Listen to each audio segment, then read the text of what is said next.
Cigar Hound Dog, DJ from Pick Jimmy, Master Your Ash, John from Cigar Alchemist, EKB from The Vintage Cigar. What you gonna do for it? How you gonna move for it? What you gonna be? And do you believe you can do anything? Thanks for tuning into the big broadcast, the bad broadcast. And now, the New Wave presents the infamous Smoke Show. And we're live. Oh, yeah. Hey. Bang. Heck yes. Bang. Let's get it. Yes, sir. All right. We got people popping up. We're joined tonight by Marvin Jones III, a.k.a. Krondon.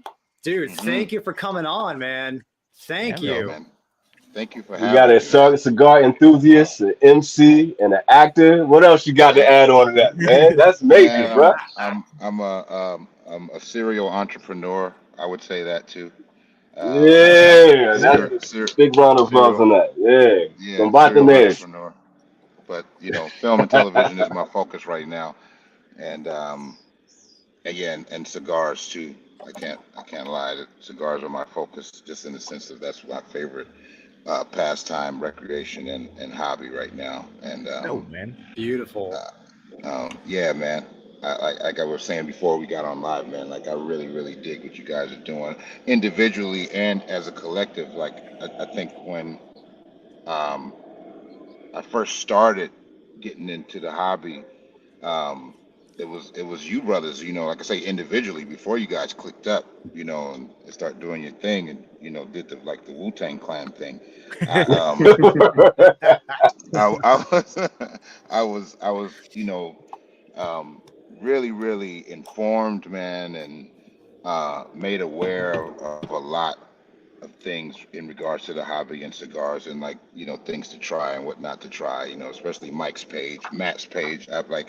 I would be on Matt's page every day, or what I mean, for a long time, man. Like huge fan. And then when I discovered you, EKB, I was just like, wow, this brother is on. And then being in a whole nother part of the world too, and then staying tapped in and tuned in and what's going on over here. It's just Thanks to these guys, man. I appreciate that. commendable, man. And then later on, I discovered DJ. I discovered John. DJ, I'm gonna tell you now, brother. You are the funniest man doing it, brother. I think you know that already. Oh, yeah. I think you know that. I think it's very purposeful and intentional, man. I'm very entertained by your content, and yeah, man. Thank you guys for having me, man. I mean, I think cigars are the great equalizer, bro. Yeah, absolutely. Yeah. Appreciate you being here. Hallelujah. Hallelujah. Yeah, I totally agree. Hallelujah. Yes. Speak the word, baby. Now you're preaching, Jack. As a believer, brother, I received that from you, Matt. I appreciate that. As a believer who's also a cigar enthusiast, yes, hallelujah on this this prelim to the Sabbath, my brother. I appreciate that, man. Yes, sir. Love it, man. Love it. So when did you start? Well, first let's go through what we're all smoking. With the guest of honor, Marvin, what are you gonna smoke tonight? Well, I got your message too so I'm going with the recommended. Let's go. Black, baby. 14 black. Always bet on black. Always bet on black. Oh yeah. Hell yeah. I really love this cigar, and I love Sanj Patel too. He's one of my favorite people that I've come across, in this culture and this hobby.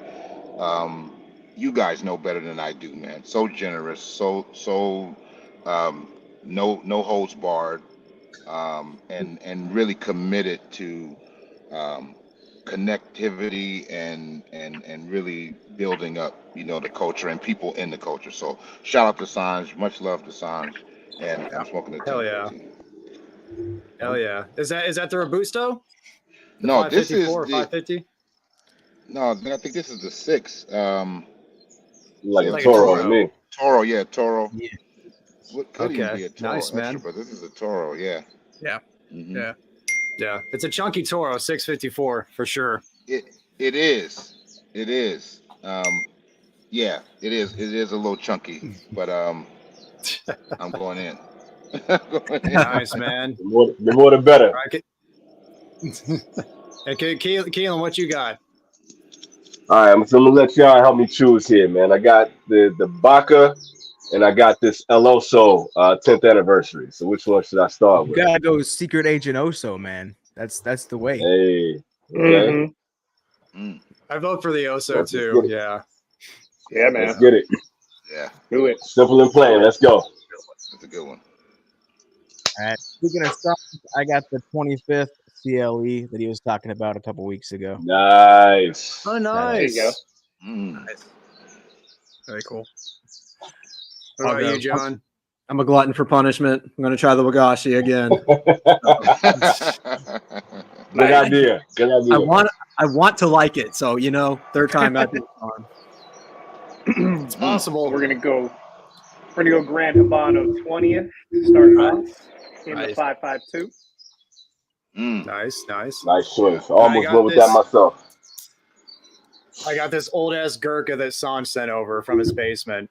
All right. Wow. It's like I don't know. It's probably like 7.5, 8 inch by 50. It's a big SOB.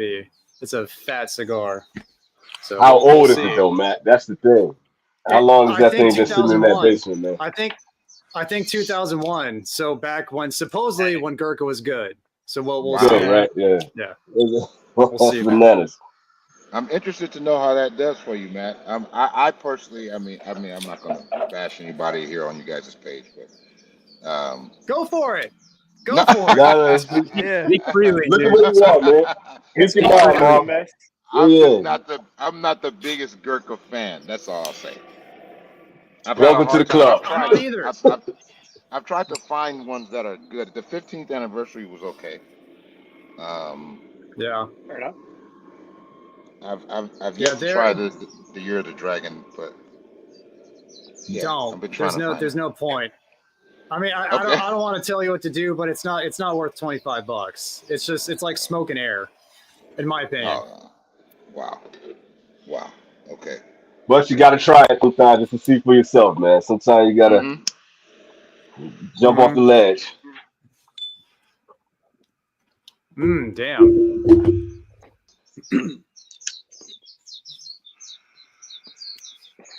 So Marvin, do you like Marvin? Do you like Krondon? Like, how do you like to be Well, addressed? you guys call me whatever you feel comfortable with, man. I mean, my name is Marvin Jones the third. That is my name. I am the third Marvin in my family, from my grandfather to my father, of course, and me. That's my name on screen and in film and television that I use, just in honor of my lineage. But I started in entertainment under the name Krondon, and a lot of people know me as that. If you know my music, that's what you know me as, Yeah. So I don't, honestly, whatever you guys feel comfortable with, man. I'm called both every day at some point in the day. So, Heard that. I like the name Marvin. I like Marvin. That's just like, Yeah. it's a tight name, thank you, M man. names. Thank you, man. No problem. So like, how long have you been into cigars for? When did you start getting into the hobby? Mm, I would say 2020. Okay, so 2020, fairly recently. Fairly recently, yeah, new. I'm not like a OG in it or a veteran. That's why I think I'm so open and eager to learn, because I feel like I'm kind of late to the party. Hence my musical moniker, Krondon, right? I used to smoke a lot of pot, coming up in high school, and in my younger days, my teens and my 20s and some of my 30s, that was my only vice. I'm not a drinker. I drank a little bit in my 20s, but I'm not a drinker, so that was like my thing to do. And then I just evolved out of that, as life became more busy, and I started doing like things that really did not collaborate with pot well. Um, I, I, I, I, I've I kind of backed up off of it, and I think not even about the things that didn't collaborate. To be honest, I just outgrew it. You know what I mean? Had Mhm. done it a good Yeah, yeah. portion of my life, and I was like, this wasn't my jam anymore. So, um, I didn't smoke anything for a while. I didn't do anything. I just was straight laced in that way. And then somebody who I respect very much um, gifted me some cigars. And throughout my life, I had smoked cigars, I think, but I didn't know how to smoke them, Right. Mhm. especially in my 20s. Um, and then at this point in my life, and hadn't smoked anything. Somebody gifted me a beautiful box of cigars for my birthday, and Mhm. You remember what they I were? it was a mixture. EKB. It was like a box of like, and it was stuff from Nicaragua. It was stuff from the Dominican in there. He had some Cubans in there. Right. And he kind of and he brought them in because he was a big cigar guy. He is a big cigar guy, and he he was like, "You ever tried a cigar?" I'm like, I've had them in my thing. I used to smoke, but I don't smoke anything now. But he's like, "Man, you gotta, it's your birthday. You gotta try a cigar." He said, "I'm gonna bring you Yeah, some yeah. cigars," and he brought me a box of cigars from different places. And he brought me a bottle of Japanese whiskey No. Nice. of Hibiki. And again, like I say, I don't drink, but he's Yeah. a guy I respect, and he's telling me, he's like, "Yo, man, we went to dinner, and we had like a bunch of sushi and all that, because this was actually the day before my birthday. Like usually on my birthday, I'm with my family or um, whoever I'm with at the time, and this was the day before. So we went to dinner, had a beautiful dinner. He's like, "Yo, man, we got to have a cigar for your birthday. I brought you these cigars." And he, like, for 45 minutes, guys, he took me on this whole dissertation of each cigar, where it was from. This one is Yeah. from Costa Rica. This one is from Nicaragua. This was from the Dominican. This has this in it. This has that in it. And I remember it. Well, I do remember some of the cigars. One was a Monte Cristo. Um, the Cuban was a Monte Cristo #2. Mm. Um, Nice. there was a Nice. Placentia in there. I forget it. It had a black label. It wasn't the green one. It wasn't the one I liked. I think it's the Alma Fuerte or whatever. On the Mhm. It wasn't forte. that one. Yeah. Yeah. On Yeah, the forte. it was like Hmm. a black one in there. He had a uh um what's the brand? Because I see it all the time now, and I don't ever get them again. Maybe like an Macanudo. Atabay? No, it was like Yeah, a Macanudo. I was like, it couldn't have been something Oh good. yeah. It might have been Macanudo. There you Macanudo. go. Yeah. That Yeah, it was sounds about right. Macanudo. It was That a sounds about Macanudo because right. I don't smoke Macanudo. So Me but I neither. had I had one when I first had a cigar, Yeah. and Yeah. it was a couple in there that I can't remember now, but um. He's telling me, because about 4 or 5 years ago, and he's telling me about each one and where they come from, and he's like, "Yo, we're gonna drink some of this Japanese whiskey, and we're gonna sit out and we have a cigar and we just talk." And I'm like, "Yeah, man, let's do it."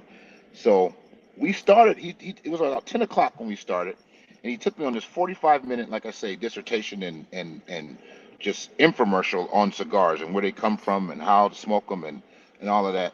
And I was very inquisitive at that time because, again, I was just blown away by his knowledge of them. I was completely blown Mhm. away. Like, man, I didn't know it was that serious. And Yeah. and we sat there and smoked those cigars, bro. And it was about 10:45 when we started. 10:50, almost 11 o'clock. And by the time we finished, man, I looked up and it was about 12:20. Hmm. Yeah. Hmm. Yeah. And that was my birthday. Yeah. And he looks over, he's like, "Happy birthday, man." And I'm like, "What?" I'm like, "What time is it?" and, it- and I was blown away, man. I was blown away by, I mean, even throughout the process of it, I was like, "Man, this tastes great." And with the whiskey I had, which was Hibiki, because that's the only, if I do drink like on my birthday or New Year's, I drink Hibiki, Hmm. Mhm. the Harmony Japanese whiskey. Yeah. I love that stuff. That's Oh good. So yeah. Okay. I love it. And I was relaxed, man. We had a great conversation. you know, we had talked about everything, and I had a little bit. I wouldn't call it a buzz at all, but I mean, I would think I was buzzed off the alcohol, but I just had this sense of peace over me, Yeah. Yeah. and I wasn't stoned. I wasn't. Mm-hmm. I wasn't inebriated. It wasn't what I've normally had felt prior, in my smoking experience. It ain't So that crime. no, other than that, you know what I mean? And I can walk, Yeah. and Yeah. and yeah, man. And I was like, this was incredible, man. I was like, thank you, man. I never experienced it like that. And he just looked at me with that sense of affirmation, like, yeah, I told you, Mm-hmm. motherfucker, I told you. Yeah. And Yeah. I'm like, Yeah. wow, man, that's crazy. And now it's my birthday, so of course the next day, so I got this box of cigars, and it was about 6 or 7 in there. Um, and I had this box with me, and the next day, after my family festivities and all of that, the end of my day, I was like, man, I'm gonna do that again. Yeah. I'm, and Mulligan. then this man, and this time I'm gonna sit by myself, and I'm gonna have some more of this whiskey he brought me, and I played some music, man, and I mean, I promise you guys, that was on my birthday. It was July 9th, and after that, every single day since then, Hell I yeah. had a cigar at some point in my day, Nice. Mhm. and I think that makes sometimes sense, more. man. Yeah. Like when everybody has that journey where you got that period where it's just like every day it was like I gotta go find something new. I gotta go find a new cigar. Let me go to Total Wine or let me go to JR's or the new brick and mortar. And you know what I Yeah. mean? You gotta find, you just going through that adventure. So what was that one? Have you had that one cigar yet when you just sat back and you was like, all right, this is it. This is that cigar that kind of changed everything. Hmm. Have you had that moment yet? Oh man, yeah. Well, that I think that happened for me a while ago, man. Um, it's funny because it was for me it was a it was a it was funny because I don't smoke the cigar quite often anymore. Yeah. So just to continue just a little bit, I smoked through that box like in the first week, right? Because I was only smoking Sure. one Right. cigar a Hmm. day at that time. So like within the next 6 days, I had smoked through that box, right? Yeah. And now Yeah. I'm like, yo, I gotta get. I'm like, yo, I gotta get some more of those cigars, man.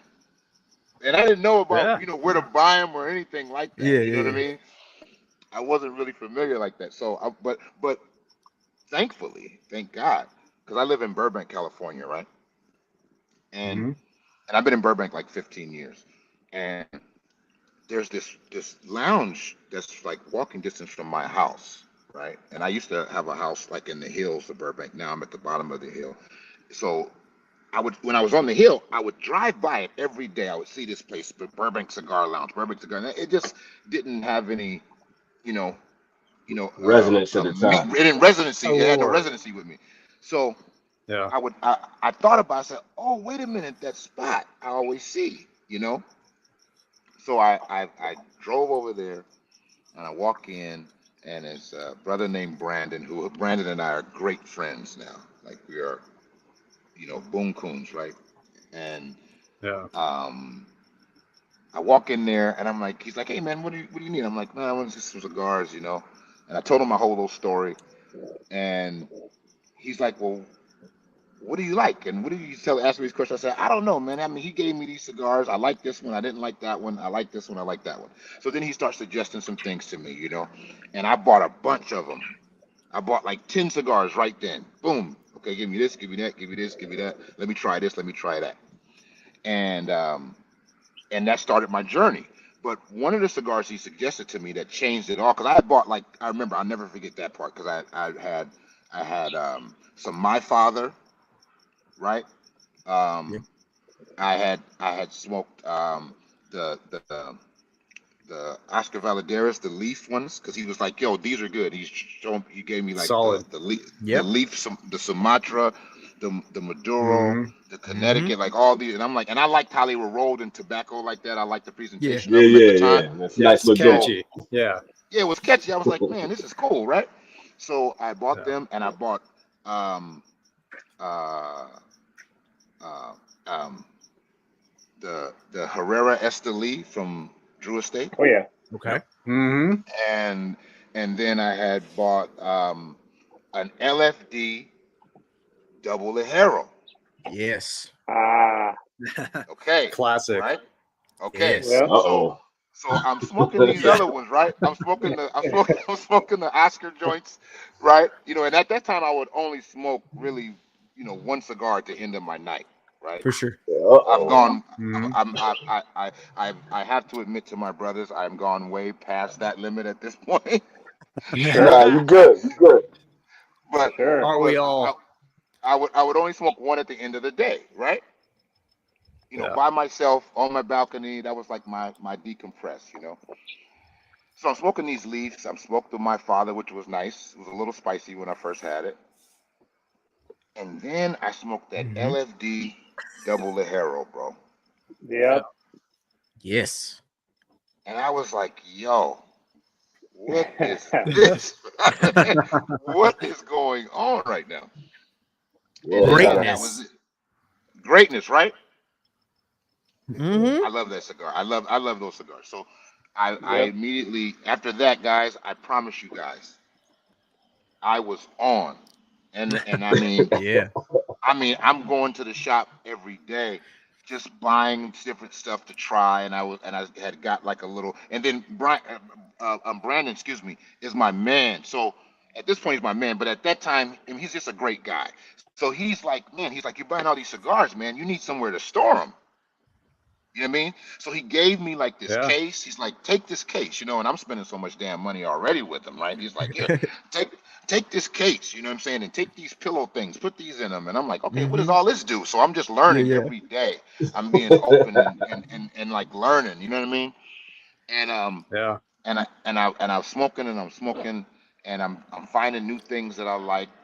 Um I had and this cigar, so it was a double Lajero turned me out, and then I know you guys are probably gonna laugh at this, but I smoked the Oliva Milano. This was years ago. Yeah. I smoked the Oliva Milano, bro, Mm-hmm. and that was the first cigar that I bought a box of. Nice. No doubt. Nah, Great. that's understandable. I think everybody in here can respect that. Oh yeah. When I had that cigar, Hell I was yeah. like, oh, I need a box of that. I'm Yeah. like, okay, like one, two, I'm like, that? Give me that. So I went Yeah. and got a box, man, and I mean the rest is history, brother. I didn't, I've been afforded through my work to travel the world, man, and I think shortly after that, maybe about a year later, I booked this job to go shoot in Colombia, right? Mm-hmm. And I lived in Colombia for like 3 months on a Damn. film that comes out. The film comes out in the fall, and before I left, because I would buy 10 at a time, 5 at a time. I get a box. Yeah. I got the first box I bought was the Oliva, so I didn't buy another box for a while. Milano. Yeah, and Yeah, I man. was just I would get like bundles, little bundles, and then I went to Colombia. And before I went to Colombia, because I didn't know anything about cigars like that internationally or what, I'm just going to the shop over here, Yeah. Yeah. I went and spent a ton of money and just bought a gang of cigars from my man Brandon. Mm-hmm. And I told him I'm going to Colombia to shoot this movie for a few months. I'll be back. I need a bunch of cigars. So he just started handing me, and we start going through. I've spent a bunch of money. Now, because I spent so much money with Brandon, he gave me, guys, I want to say it was 2 uh, White Churchills, Mm-hmm. the Cuban. Romeo's. Romeo and Juliet. The Romeo and Juliet, the White Churchill. Mm-hmm. He gave me 2 of those, and he gave me like this H. Upman Cuban. And I bought a bunch of domestic cigars from him. But he's like, hey man, here, I'm gonna give you these Cubans, man, and when you he's like, this is a gift. These are from my personal. When you finish your job, he said, wait till don't smoke these until you finish the job. And and I did. And oh man, that was another one. I was like, oh man, and I'm not like a big Cuban guy. I'm gonna be honest. Like, there's certain ones that I like, but I'm not like big on them like that. Same. Like everybody is. Yeah. Yeah. Mhm. You So, get the right one. You get the right one though. Oh yeah. Word up, EKB. You get the right one, Yes. bro. So that White Churchill was the right one for me. Where I was Yeah. like, okay, I like this.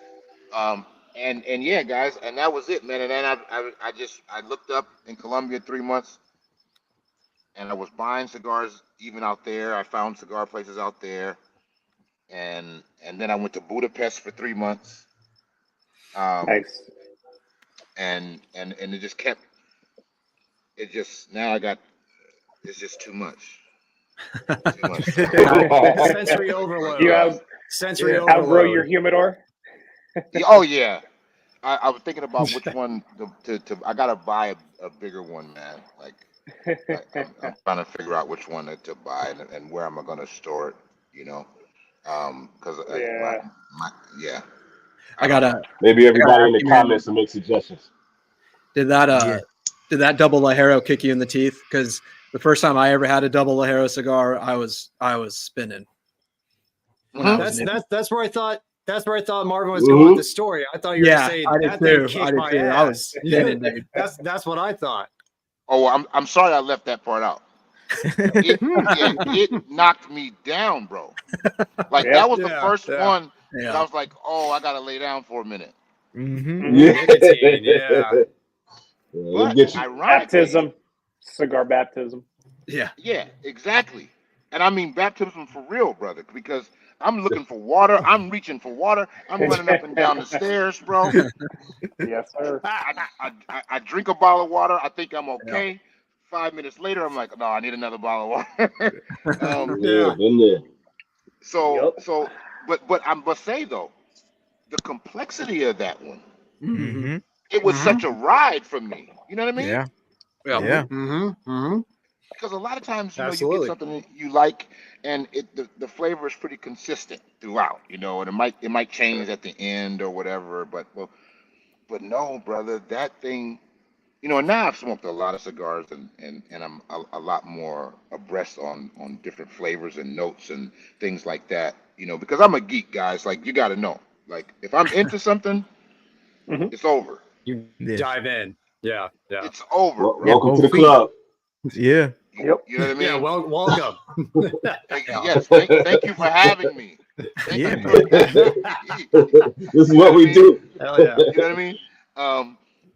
And I really am that, and people know. Like it's anybody in my life, they know.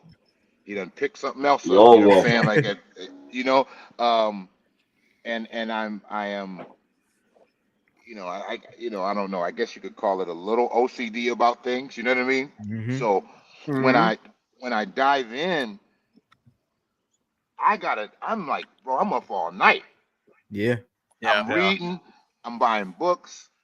I want to try everything. I want to go everywhere. I want to Making a YouTube channel.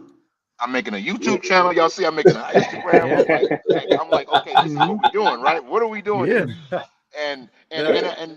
And that's how cigars was for me. You know what I'm saying? Because again, it was, and that's what I love. Like, I heard people say early on, and then I know Matt says this a lot. And you guys say it about calling it a hobby, because I am a hobbyist. Like I'm in the cars. I'm in the old school cars, and I'm into art. I collect art. Mm-hmm. I collect cars. I just collect too much stuff, to be honest. You know what I'm saying? I'm an avid reader, so I read a lot of books. I have a library of books. You know what I'm saying? Nice. And, so if I'm into something, that's it. And then once I discovered this, it became so much more than what I started off with in the interim, with the story I told you, right? Because the story I told you, I just was relaxing on my birthday, and found something, that relaxed me. But then it just kept morphing into this this thing of I tell people this all the time. They say, well, why do you like cigars, Marvin? What do you? And I say, it's four things. It's good contemplation. No, it's the best contemplation. Mm-hmm. It's the best relaxation, and it's the and it sparks the best conversation. Hell yeah. And lastly, Bars. the fourth thing is that it's the cheapest vacation you can have. Ooh, that's a good one. I like that. like that. Depending on the cigar. Depending on the cigar. Ladies and gentlemen, we got an MC in the house. I didn't mean those to rhyme. No, you spitting. You spitting. But once I discovered that, when I say the cheapest vacation, because think about it when you're on vacation, right? And I know, Matt, you just came back from vacation, right? Yep. And when you're on vacation, you're in a constant state of discovery. Yeah. You know what I mean? Nonstop. Nonstop. It's nonstop discovery.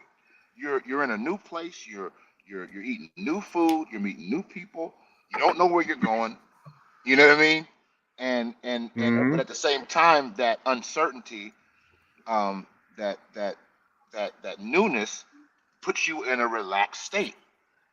It's adventure. Absolutely. The journey. It's adventure, exactly, brother. The journey. So that's what it became for me, man. To be honest, and that's what I say. It's the cheapest vacation because I'm constantly in a state of discovery.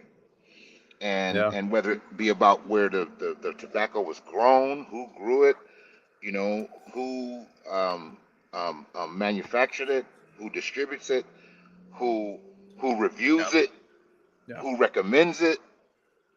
Yeah. All of that. It's just a constant state, and I think that it's one of the coolest things that I've discovered. So that's my spiel. Especially if you're a reader, if you're an avid reader like you are, it's a great thing to do while you're reading too. Smoke a cigar because like you there's people that can like relax with a glass of wine, to like, read a book, but it's like with cigars, it's like you can smoke a giant fucking cigar and be completely sober, and it's it just allows you that extra level of relaxation while you're doing something else like reading.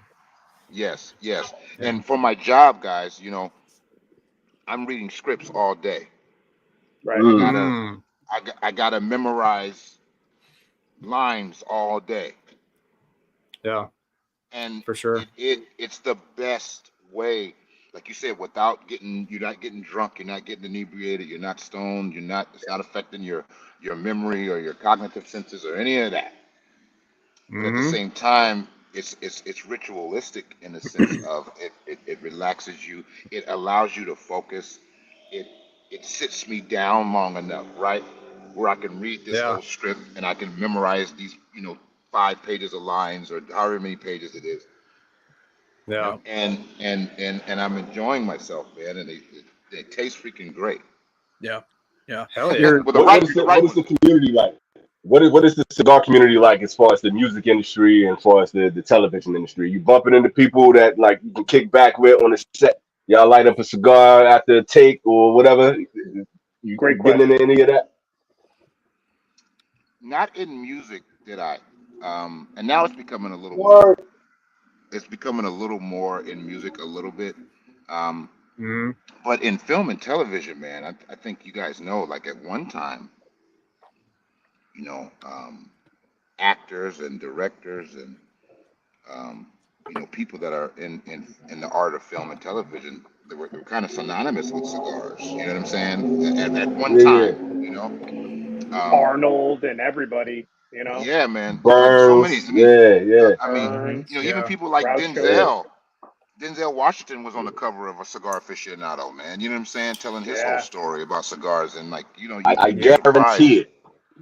Okay, you got the man out there. I guarantee it. Okay. Yes, indeed. Tom Hardy was one of my favorite actors in the world. Yes. There's like so many people who, it's a part of their lifestyle, man. It's a part of their journey. It's a part of their process. And these are things that I honestly, guys, it's one of those things. It's like when you buy a red car, you start to notice all the red cars, right? Yeah. Facts. Like that's how it was for me with cigars. Like once I got into it, I started to notice, like, whoa, okay, like all these guys. So yeah, man, like when I went to Colombia and did that movie, the director of that film was a guy is a guy who's freaking gnarly. He's one of the most awesome directors and writers I ever worked with. His name is Joe Carnahan. He did Smoking Aces. You guys ever watch Smoking Aces? Dude, I love Smoking Aces. Hell yeah. Yeah. Okay, so he did Smoking Aces. He did The Gray. You remember The Gray with Liam Neeson and all that? Okay, so I work with this brother on this new film coming out called Shadow Force. It's coming out in the fall. Super gnarly film. And he's just the coolest guy, man. And the first day I'm in Colombia, I'm sitting down in the foyer of the hotel having a cigar. I'm by myself. I'm just chilling. And he comes and he's like, Marvin, you smoke cigars? And I'm like, yeah. He's like, come on, come with me. And next thing you know, man, we're, he's making me gamble because I don't gamble. He's making me gamble. And we're Peer smoking pressure. cigars, man. Yeah.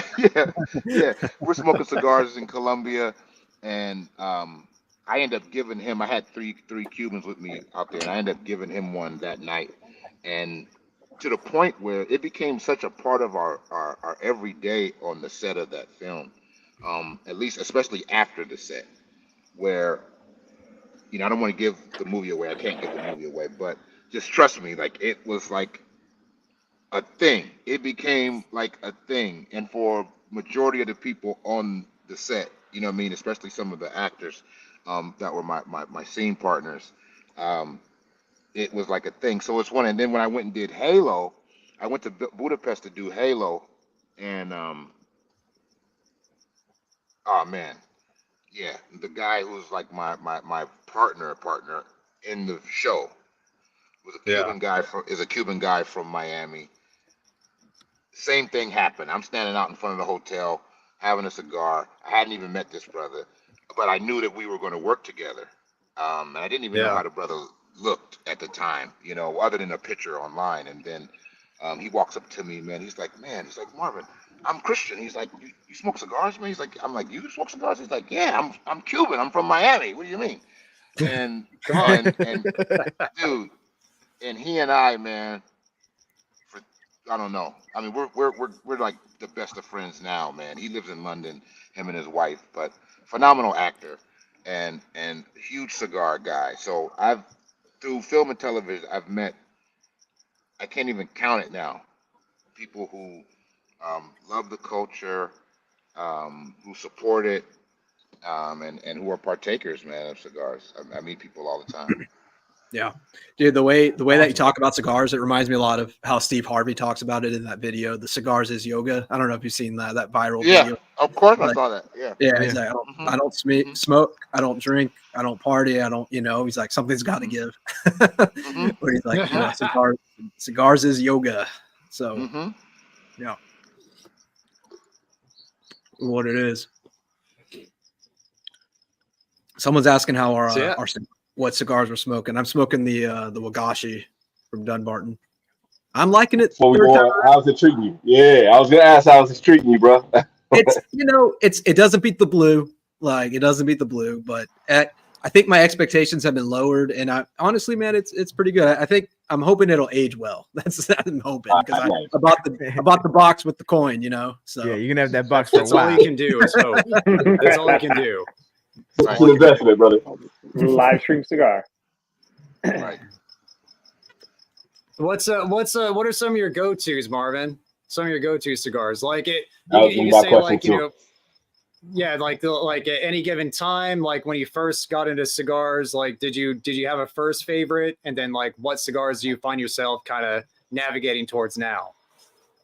When I first got into it, what I landed on after trying so many different ones, right, was like I say, my first box was the Milano, the Oliva, right, and that was my cigar, You know, I would still try different stuff, but I would always come back to that one. And then Yeah. the My Father the Judge or the Le Bijou were like, okay, this is in my Bro. beginning stages, right? Those were like, Yeah. I had to have them. Like I have a bunch of them now. I don't smoke them Pretty anymore. common They're just choices sitting. though. Yeah, they're just Mhm. sitting there. But and I haven't smoked one in a while. To be honest, guys, like over a year or Yeah. so, right? But I always have them because they're just like they have that sentimental value for me, right? Yeah. And then after that, it was it's funny. It was a cigar. It's the domestic Romeo and Juliet because I'm a early morning coffee guy. Mm-hmm. I love coffee in Reserve the morning. Real. Reserve No, Real. is it 1875 Nicaragua? That's what I was thinking it 1870. was. Yeah, The yeah. blue Okay. one? Okay. Okay. Yeah. No, it's Blue like band. orange. The It's like red, orange. Oh, yeah, okay. okay. It's like orange I've and seen white, that. I think. I know Yeah, what you're yeah, talking yeah. I've about. seen I that. know the one. Yeah. I know the one you're talking about for sure.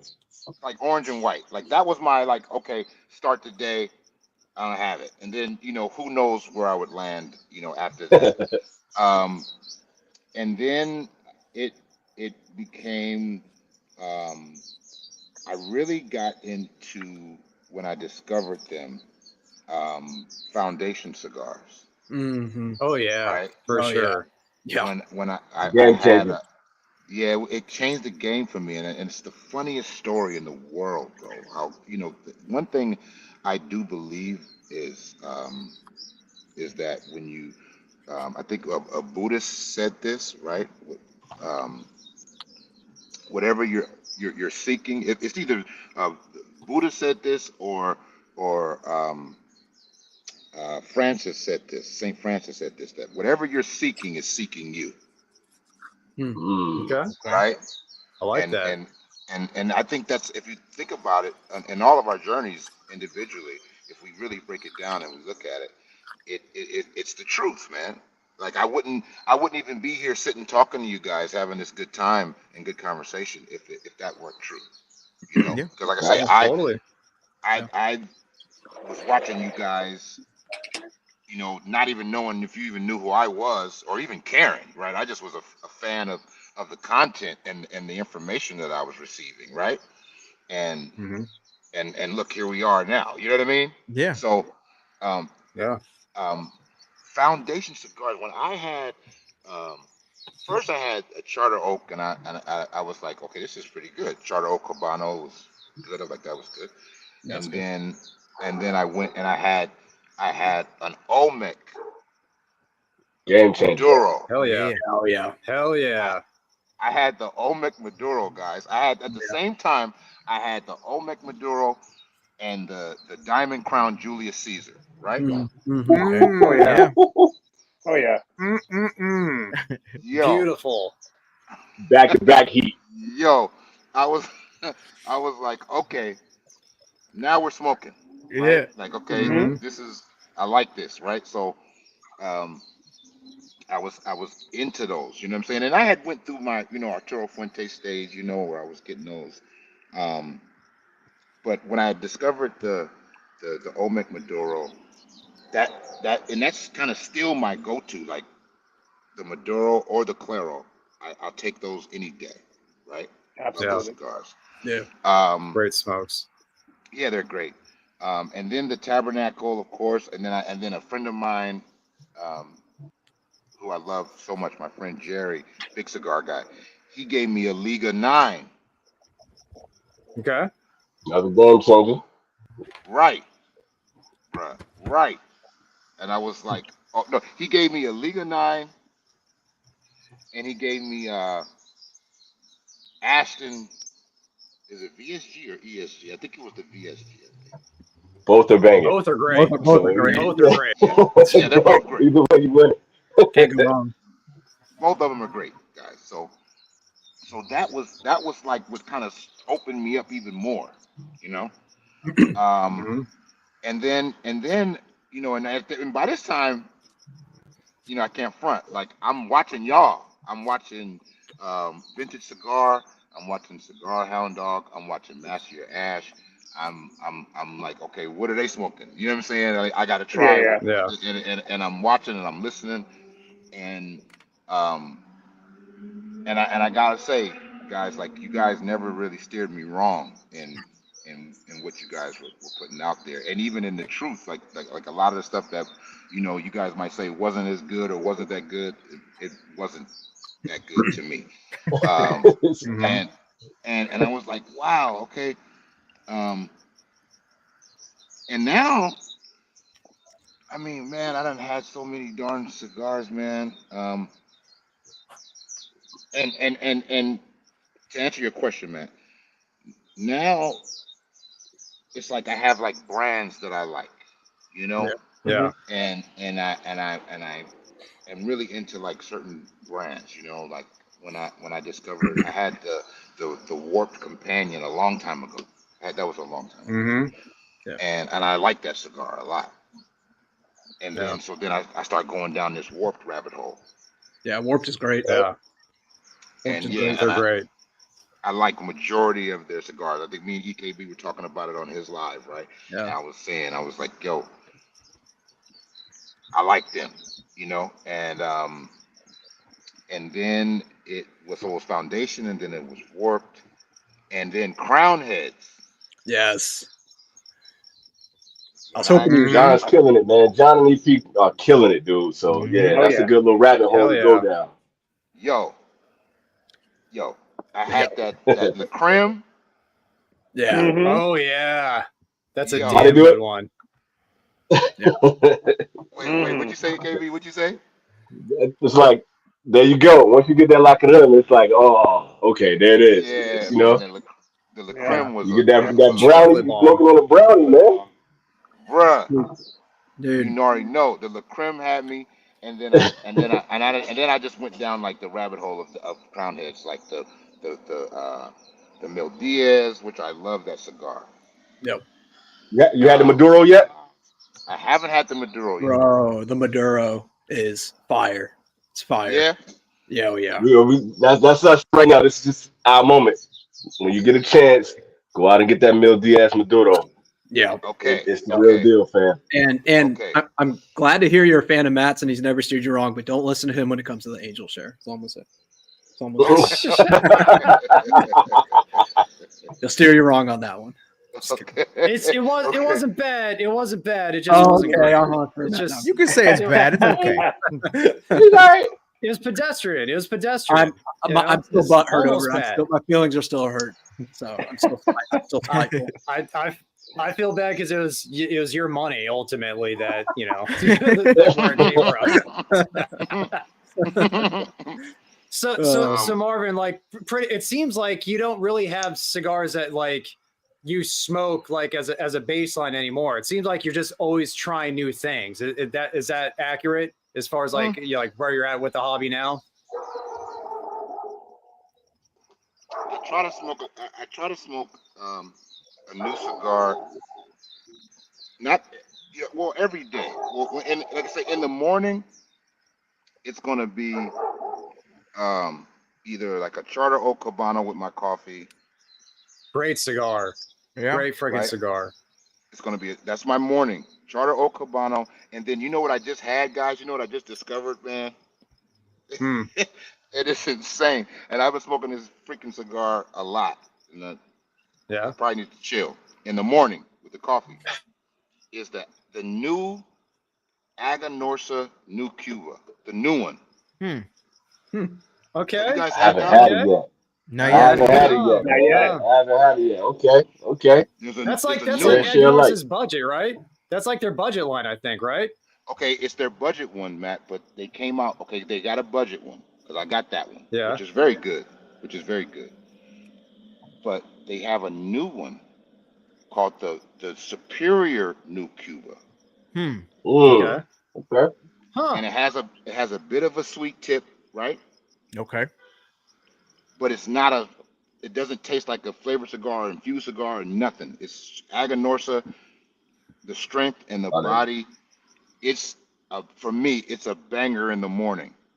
Like I've been Okay. buying that thing by the handful. So in the morning, I'm like a Connecticut guy.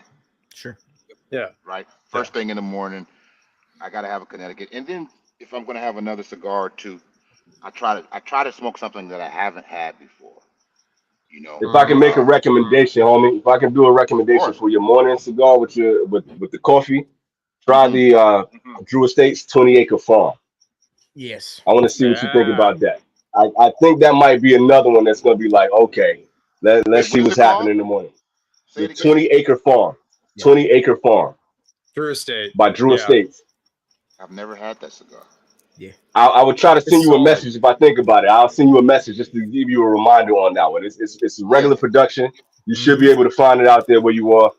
Okay. I think it Easily. might be another one for your morning repertoire right there, man. Let's see what Man, happens. send me a I picture got of it, you. EKB. Send me a picture, I bro. got Yeah. you. Um, I got you, fam. um, and so yeah, so I go to those every day. Like I have a bunch of the Charter Oaks, bro, and I, it's so funny because how life works. Um, a good friend of mine, he's like my consigliere or whatever, like Godfather. Yeah. He's my stylist. He's my inspiration. He's my everything. His brother named Joseph Yeah. Fry. He runs a resort down in Mexico, Okay. in a place called Puerto Morello. It's called Ro Marley's Beach House. Like Bob Marley's son, Ro Marley, Yeah. has a Rohan, resort. yeah, okay. Yeah, Rohan Marley has a chain of resorts down in Mexico, and he called them the Ro Marley Beach Houses, and they all Bob Marley themed. So anyway, I was out there last year. Long story short, and I had brought a bunch of cigars, of course, and I had bought like a handful of Charter Oaks for my morning.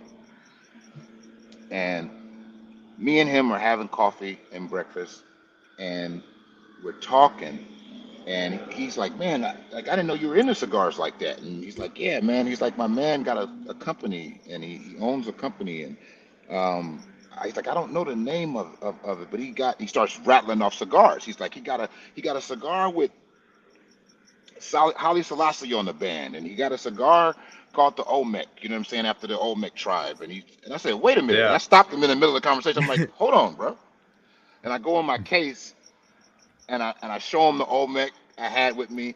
I show him the Charter Oak. I'm like, is this his brand? Is it called Foundation? He's like, yeah, I think it's called Foundation.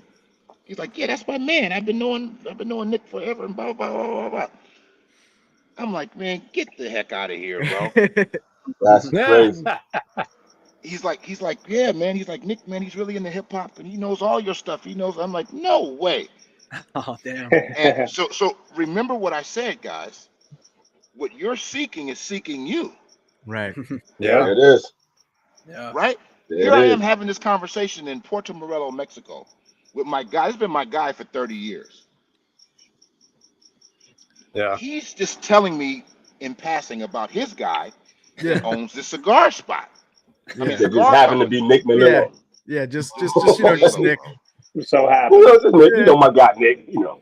So he immediately, when I show him the cigars, he's like, yeah, that's it. Blah blah blah blah. He calls Nick on FaceTime right there, bro. And now, like I'm talking to you guys, here I am talking to Nick Melillo, man. Hmm. Yeah, That's that's sick. Crazy. love right there, That's man. dope. That's And bananas. That's sick. and we connect, and we've been connected. That was over a year ago now, and we've been connected, me and Nick, since then. So I say all that to say is I have Charter Oaks. I told him, like, bro, this is my favorite cigar, and this one is my favorite. And Nick is Hey, just we like Nick too. Tell Nick to holler at us, man. Yeah, I man. will. Oh yeah. You know what? Yeah, send I Nick this promise way. that I will. I promise that I will. Yeah. And more importantly, I'll send you guys some. I got something for you, Matt, coming. But all you brothers, before it's over, I'll get y'all information and I'll send y'all Appreciate some it, In man. due stuff. time, man. We appreciate the Appreciate you. thought, bro. Dude, if you like Foundation, you like the Tabernacle. Have you had the Tabernacle CT 142, the Havana, the Mhm. red label? Yeah, My Mhm. fantasy, I love that. yeah. That Mhm. thing's Mhm. amazing. I like that one more. Yeah. Yeah, yeah. Sanj is Sanj still in the house? I was gonna say what's up. See, He Sanj commented joined. once. Shout out, Yeah, yeah. shout out to I've Yeah, seen Sean him there you Science go. since. Tell. Yeah, we got the Shout out Hell to yeah. Todd. We got you. So yeah, that's like Foundation is my every day, like in the morning, or like I say, that new Cuba, I not just saying because we just mentioned Sanj Patel, but you guys, Matt and EKB and Mike, you Go guys around put the me up board. on Sanj Patel. Mm-hmm. Oh yeah. Hell Oh yeah. yeah. Hell yeah, man. Like That's word awesome. up, bro. Yeah. You And talk about I it because you had, love it, man. Sanj bro, is still here. bro. Shout out to Sanj Patel. Yes, sir.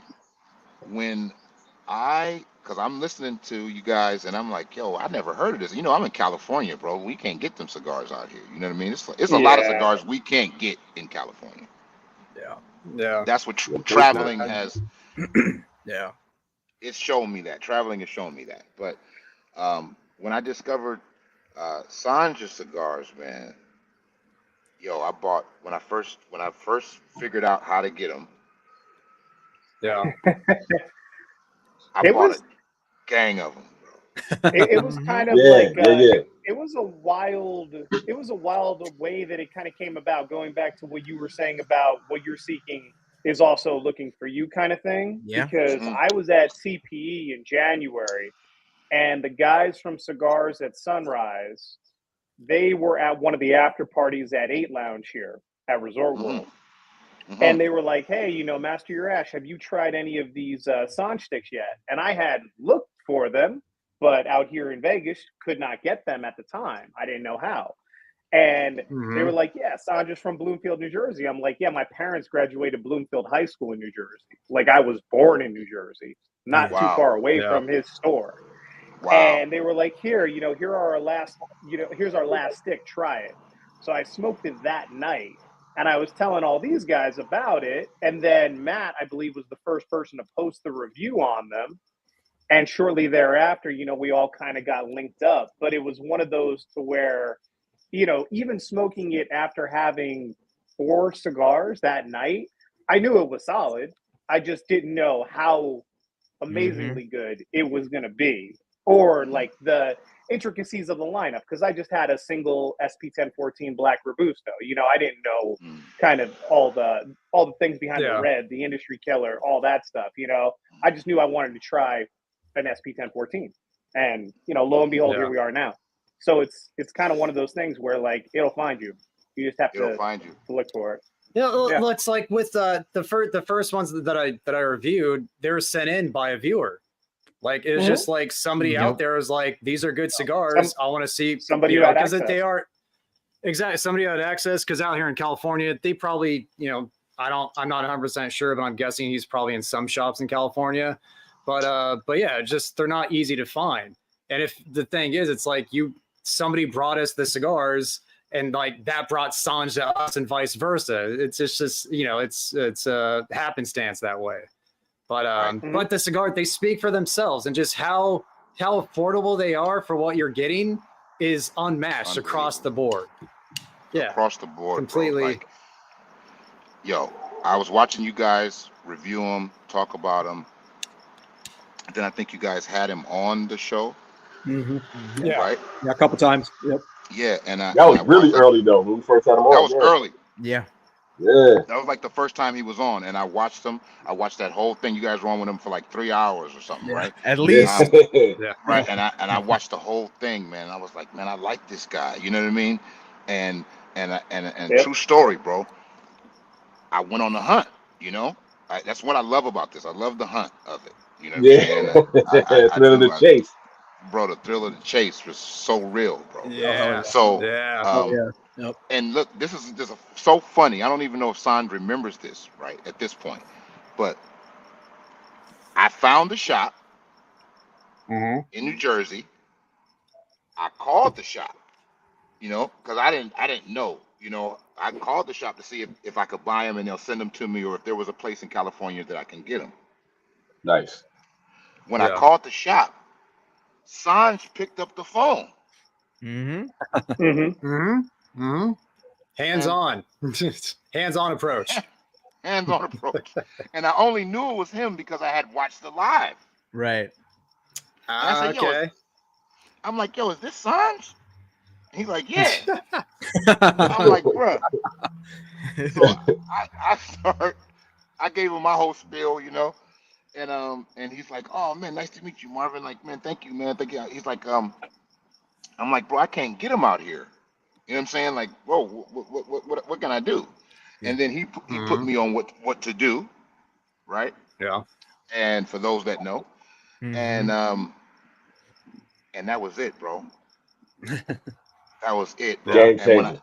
man, game changer, bro. And then, like I said, when I just went and I bought a bunch of them, and I finally had one. I had the SP 1014 red was my first one. I had the Toro. When I got the pack, I had a bunch of SP 1014 reds and blacks and industry killer. I had bought everything. I had bought like one of the whole little bundle things, right? Yeah. So I just start smoking them. Man, no lie, guys. I gave a bunch of weight to guys who didn't know about them. I'm like, yo, you got to try this. You got to try this. Yeah.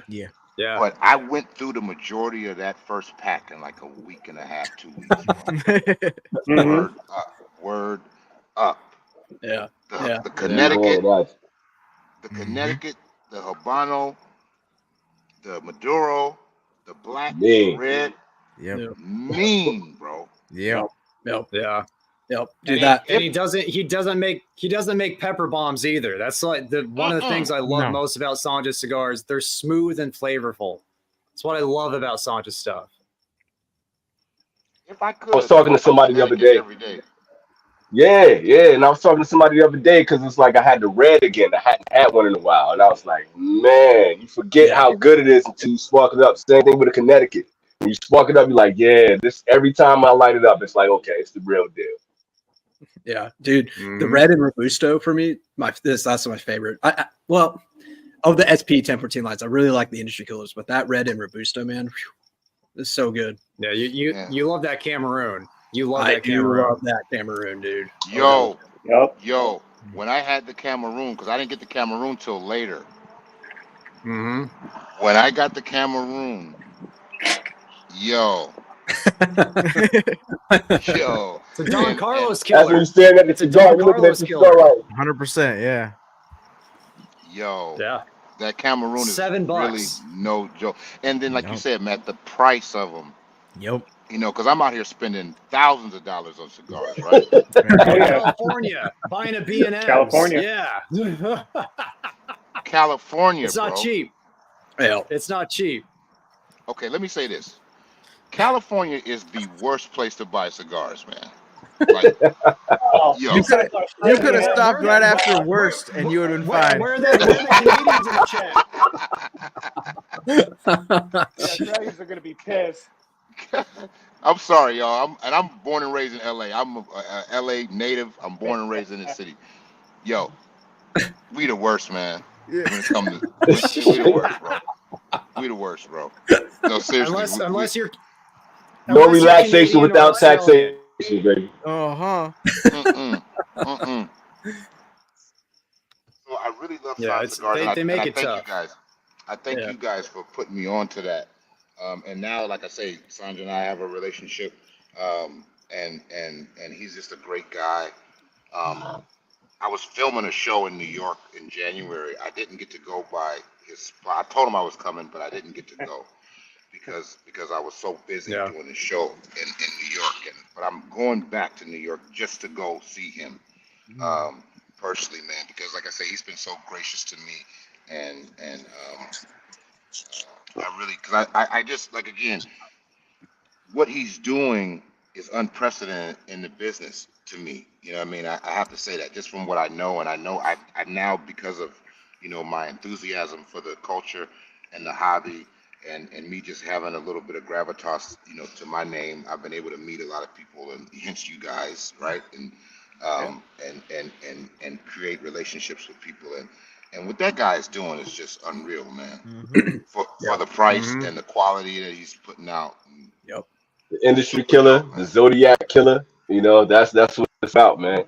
So yeah, dude, we show love out here. That Zodiac, man. And then you got that silver coming out too, some point soon. Hopefully, we'll see. Yeah. Marvin, are there any cigars that you're looking forward to that you haven't had yet? That's something that's on your radar that you're like, oh man, I got to go out and get this. I got to see what's out there right now.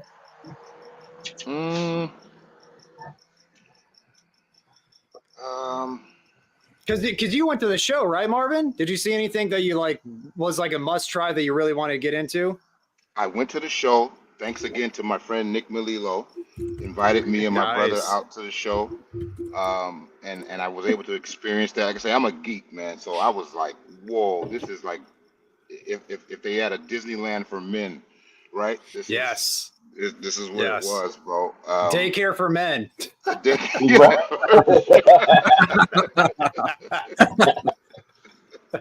For real, bro. I was like a kid in a candy store, bro. And I did see. I haven't tried the JC Newman baton yet. Oh. El baton. Yeah. Was that a good, I had that was one that a just the other good day. O or a bad O? No, that was good. I was enjoying that bad boy. I think you gonna like that one, Marvin. Yeah, man. Good? Yeah.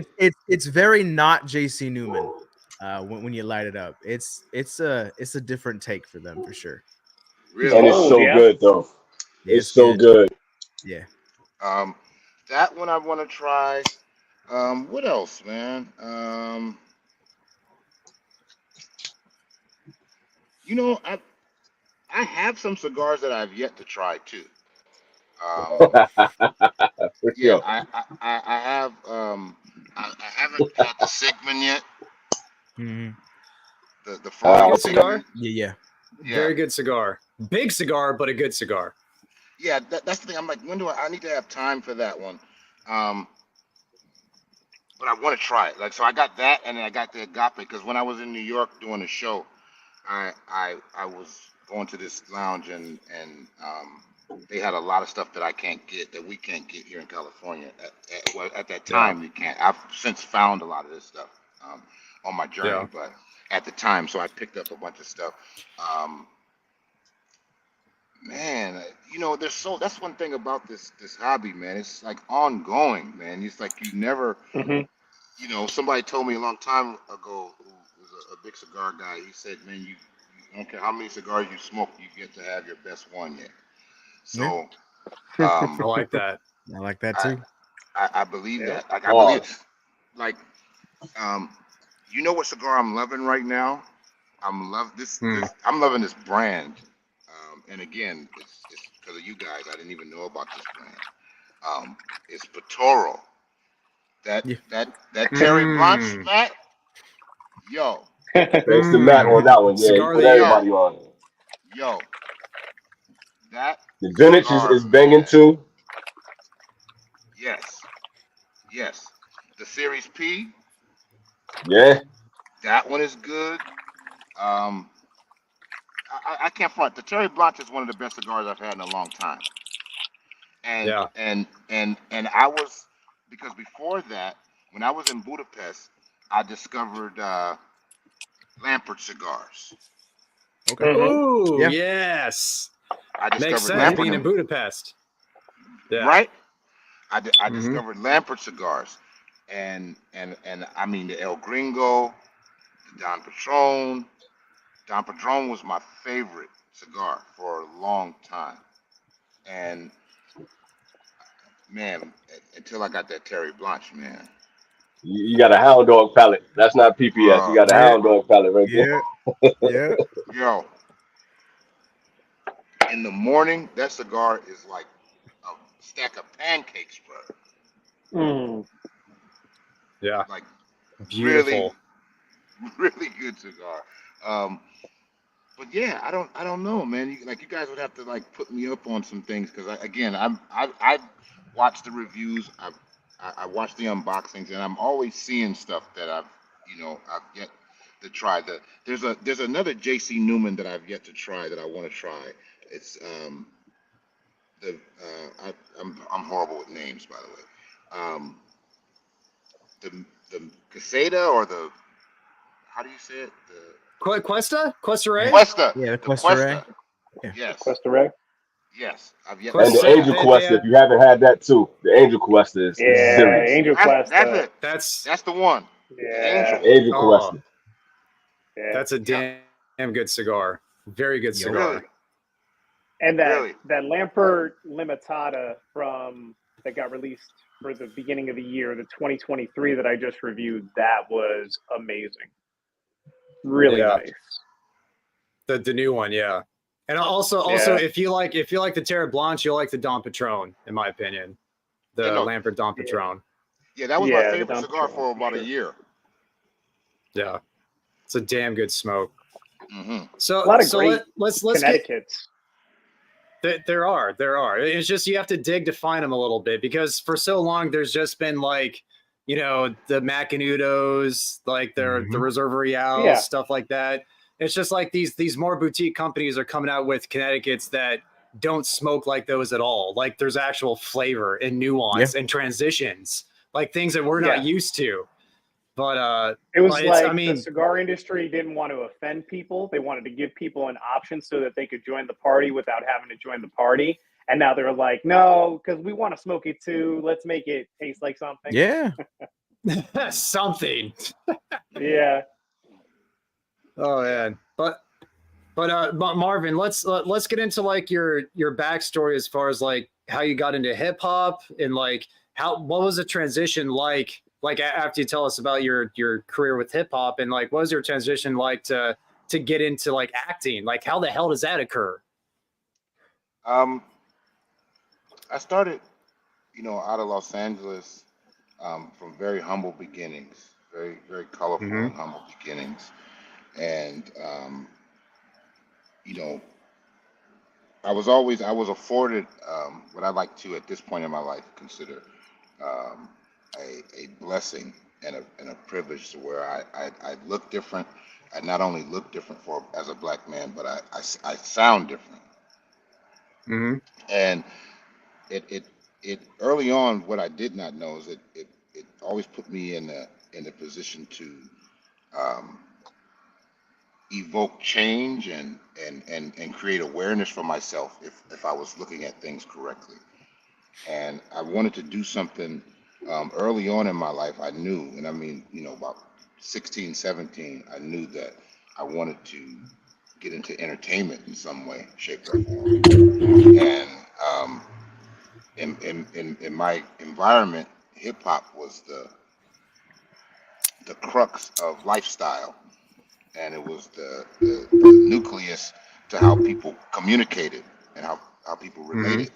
And I was afforded the opportunity to be bussed out of my neighborhood into Hollywood and West Los Angeles, where I was around people from different ethnic backgrounds, economic backgrounds, everything. And I use that as to my advantage, and garnered relationships that some of them I still have. And it led me into taking on hip hop as a real profession, taking on music. I started off not just making music. Before I ever made music, I promoted music. I promoted other artists and bigger names, and went around to clubs at a very young age, clubs that I was too young to get into, and but was able, because of what I was doing, to get into these establishments, and again, become a part of the community. And I, being very, like I say, I got a real, obsessive spirit about me when I'm into something. And I want to know all aspects of it. I want to know the inside, the out, the up, the bottom, the size, and everything. And that's how I took on hip hop culture. I wanted to know everything. So I started promoting records. That led me into getting, some really substantial positions and jobs at different record companies, and different promotion houses. And this is before the internet. This is before you can just promote something with a click of the button. You know what I'm saying? Like, you had to really go door to door, hand to hand. Word of mouth was the main source of information, and and I ran with that, man. And I ran with that, and established myself. And from there, always being creative, always wanting to have a voice and have an outlet creatively. a friend of mine who's one of my closest friends in the world, a guy named Patrick Freitas, they call him DJ Truliard, right? He told me early on, he said, man, you have the most unique voice, like talking voice, you know? Yeah. He's like you you should rap, man. Like, you know, and I'm like, what? And he's like, yeah, you should rap, you know? Like you got just like this voice. And I had never heard myself, you know, on a recording or anything. So I just talked the way I talk, you know? And he said, yo, man, come over and you know, he was a DJ, so he had all the equipment and the setup, and he's like, yo, I'm gonna record you, man. Just say anything, just rap anything, just whatever. And I did. And we listened back, and you know, I was like, I don't like it. And he loved it. And he called me the next day. He's like, man, I love this, man. I can't stop listening to it. He's like, come over again. Let's do it again. And we start doing that for a while, man, for a long time. And I got used to hearing myself. And Right. and he said, yo, man, I wanna put a record out on you. You know, this was in the time, in the era where, like I say, this is before the internet. This is before MP3s or MP4s or any of that, you know. Yeah. And he's like, this one you had to go press up vinyl, you know, and go to get a lacquer made and then go press up the copies of the vinyl, right? And you know, the thing that, again, because of my relationships and what I was doing already, you know, the guy I'm talking about right now, Truliard, he was a very much so established DJ. Okay. And had connections at radio. He had the biggest record pool in the country. I don't know if you guys ever. I know. DJ, you probably remember. I don't know. EKB, you might remember. I don't know who anybody that might remember record pools where you had to. It's like a monthly subscription service now where you paid a monthly. Oh yeah, right? yeah, for sure. And you got a stack of records every month. You know what I'm saying? Yeah. And my man, who I'm talking about, he had like the biggest record pool in the country at the time. It's called Heavyweight Record Pool. He won awards and all of that for having like the biggest record pool at the time. So he's like, I want to put out a record on you. And I'm like, okay. You know, all right. Okay, let's do it. Yeah. Real record? He's like, yeah. And I'm like, well, what are we gonna call it? You know, and you know, at the time, I won't say too much on this live right now, but at the time I was working, you know, in music already on the promotion side, but I was hustling too on the side, you know. Everybody was hustling and I was hustling, and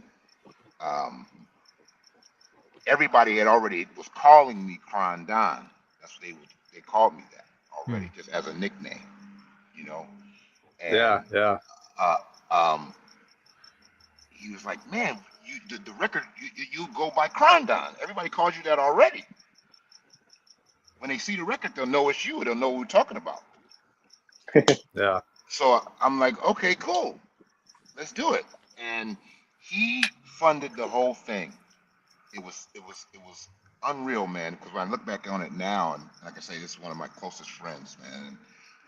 He's a lot older than me, but not a lot older. I don't know if he's watching this, he'll be like, no, I'm not that much older. But he's older than me, and he took on that role in my life. He said, no, I'm gonna put you in a real studio. We're not gonna record this at my house. I'm gonna put you in a real recording studio. I'm gonna press the records up, and then you and I will promote the record. Because I was already promoting everybody else's record. I was promoting people like Jay-Z and Foxy Brown and Redman, LL Cool J, and I was already promoting these guys in LA. You know what I mean? Right. Yeah. So I knew all the DJs and the club promoters and all of that, the people playing at Mix Show, and it made sense. It was like, you're right. Okay, if we do have a record promoting all these other guys' records, it's like, what the hell? You know what I'm saying? It's like, if you guys are known for being cigar aficionados, so if, you know, you guys put out a cigar and review it, and next thing you know, people are going to be checking for the cigar. You know what I mean? That's just a byproduct of putting your feet on the ground. Yeah. And Mhm. we did that. We went in the studio. We recorded 3 records. We pressed them up, guys. And I was by this time I'm about 18, turning 19, and we promoted this record locally, and that shit blew up, man. Like for that time, it blew up. It was Yeah. getting played on What was this? Was radio. this like 96, 97, This somewhere was around this there? was this was this was 97, 98. All right, Yep. bet. We the same age now. Okay, bet, Yeah, bet, yeah, bet. yeah, yeah. No, we're saying I'm 47. So All right. this was 97, 98. And the record took off, man. It was getting played on mix show radio. Again, this was before streaming services. This was before, you know, uh, social media. This is Yeah. anywhere, anytime, any place that you could hear real hip hop was between 7 in the morning and 8 o'clock, and 5 o'clock and 7 o'clock. You know what I'm saying? That's when, and then Yeah, no doubt. everything else was just programming. You know what I mean? And that Mhm. took off, guys. That record took off. It was getting played a lot. And because how word of mouth worked at that time, if a record was hot over here, then people over here start checking for it, right? And if people over here start checking for it, then people over there start checking for it. And it just grew and grew and grew and grew and grew and grew and grew. And next thing you know, I'm performing in front of thousands of people, man. Crazy. And It's and awesome. and, and with this one record. And it was like, wow, well, what do we do now? It's like, well, we got to make another record. You know Yeah. what I'm saying? Yeah. And, Another one. and yeah, keep it going. People like this stuff, you know, and that gave me a lot more confidence for the next record. And and then I start carving out this character and creating this this moniker and this artistry that became what people know me as today. And it just snowballed from there. It was it put out another record. That one does well. Put out another record. It doesn't do so well. So put out another record. Okay, that one does well. And then next thing um, I'm known as this rap artist, man. And I got Yeah. people playing my records coast to coast. And um, artist by the name of Exhibit, who you guys know. X to the D. Yep. Yeah. Yeah. He was very popular at that time, like the hottest guy. Globe. Paparazzi was enough. Yeah, That was during yeah. the era of paparazzi. So he was, yeah. And this was actually EKB. This was after paparazzi. Now, so when paparazzi came out, I wasn't putting records out. So Right, now right. he's Yeah, he's that done was moved kind of on. early, wasn't it? Yeah, paparazzi was '96. So Yeah, so now it done morphed and now he's like big, like he's with Dr. Dre and Snoop Dogg, and he's doing his album called Restless, which went like double platinum, and he's all over the Chronic and all of that, right? So now this is like yeah, for sure. 2001, right? He's working with Eminem. He's hotter than fish grease. And and I was in that time of him, going on to new heights and new levels. I had gone on to new heights and new levels. So now, like, he's the mainstream guy, for lack of a better word, right? And I'm like the hottest guy on the underground coming up. One of the hottest guys. I won't say the hottest guy, but one of the new fresh faces that everybody's talking about and checking for, right? Right, Yeah. right. And I had already had a relationship with him from again before I was even putting records out, just promoting records, being in the scene, being around town. And he asked me to come on tour with him. And this is, like I say, at the peak of his career. Yeah. So You know you what I going mean? from thousands to, multiple thousands, To doing 20,000 to shows. Right, right, 100,000 to like right. man, and Yeah, that's crazy, dude. crazy, brother. When I even telling the story even now, man, it is crazy, brother. And it just kept snowballing, man. And then we started this group called Strong Arm Steady, and Strong Arm Steady became very big and popular on the independent scene because we were putting out our own mixtapes and we were putting out our own stuff. And then social media happened, and we were able to spread rapidly, and and we were doing music under that moniker. Me and three other brothers. We were really like a collective on the West Coast. It was a bunch of us, and but we had like it was four of us that were kind of like the figureheads of it, and that just really just took off, man. And um, you know, it went through its phases. It went through its ups and its downs. Being in that group. But we had garnered a lot of success, man, and sold a lot of records. Did a lot of touring. I toured with Exhibit for like 5 years. Wow. Damn. And Good yeah, luck. for like 5 years. And I'm talking about some of the biggest tours you ever want to see, man, that they're not even doing anymore, from anger management tours to touring with Linkin Park to all Damn. the, European festival tours and So did you do everything, anger man. management with Eminem and everybody and 50 and Yeah. all them in Mm-hmm. 2000? Yep. Did you come to Las 2000. It Vegas? was 2002. Yeah. 2000. Yeah. Did you 2001. did you come 2002. out to Vegas? Mm-hmm. Oh man, I was Yep. there. I Wow. was there with my younger brother. Wow. Wow. That's Yeah, cool. yeah. Small So yeah, world. and we did Anger Man. We did that same tour. It was Exhibit, Cypress Hill, 50 Cent, Eminem. Yep. We did Yep. we did that tour in the States. We did the tour in Europe. Wow. We just went everywhere. And then I mean, we went everywhere, man. Japan, Australia, like everywhere. And that was, like I say, about a 10-year run, guys. That was from like 2002 to 2012, 13. That's You know. Damn. Now, what happened in between that though is around 2009, and then this is another thing that was happening too that I know you guys remember. Because of X's success, he went on to do acting. He was in movies. He was, like from whether it be, Triple X or Derailed, or like he was Pimp doing My all kind of Ride. stuff. Get my And ride, then, yeah. and then Pimp My Ride, right? Became Yeah. just like a Yeah. household Yep. name, right? Mhm. So, and I'm there the whole time. We got, songs. You go, now that we're having this conversation, you go look at Pimp My Ride, a lot of episodes. He's wearing Strong Arm Steady T-shirts with my face on it. He's wearing, Yep.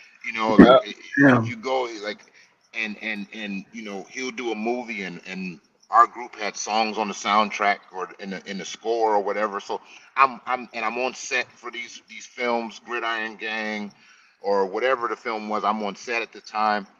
And I started to kind of see how that part of the business worked, and seeing how people was transitioning into that. And then other friends of mine like Common, Most Def, who you guys know is a great friends of mine, were deep into acting at that time too. Some of my Right. favorite actors who actually do music as well. And I started to like think about how that would look for me, because as a man, I'm just constantly evolving as it is, and my group had kind of ran its course a little bit. We were kind of like, I'm not gonna say on the downtrope, but we had kind of peaked. You know what I'm saying? And now I was thinking like, well, okay, I can continue to do this and just tour and tour and tour and tour, you know, 6 months out the year or whatever, and be on the road or whatever, put out a new record, tour, put out a new record, or I can figure something else out, or figure out a way how to create another stream of not just revenue, but an outlet for creativity. And I always loved film and television. People that are around me always told me that I had to look for it, and I had a disposition for it. And I always would back that off like, whatever, you don't know what you're talking about, whatever. Yeah. And then a friend of mine named Anissa Williams, who's a big casting director. She's still a casting director right now.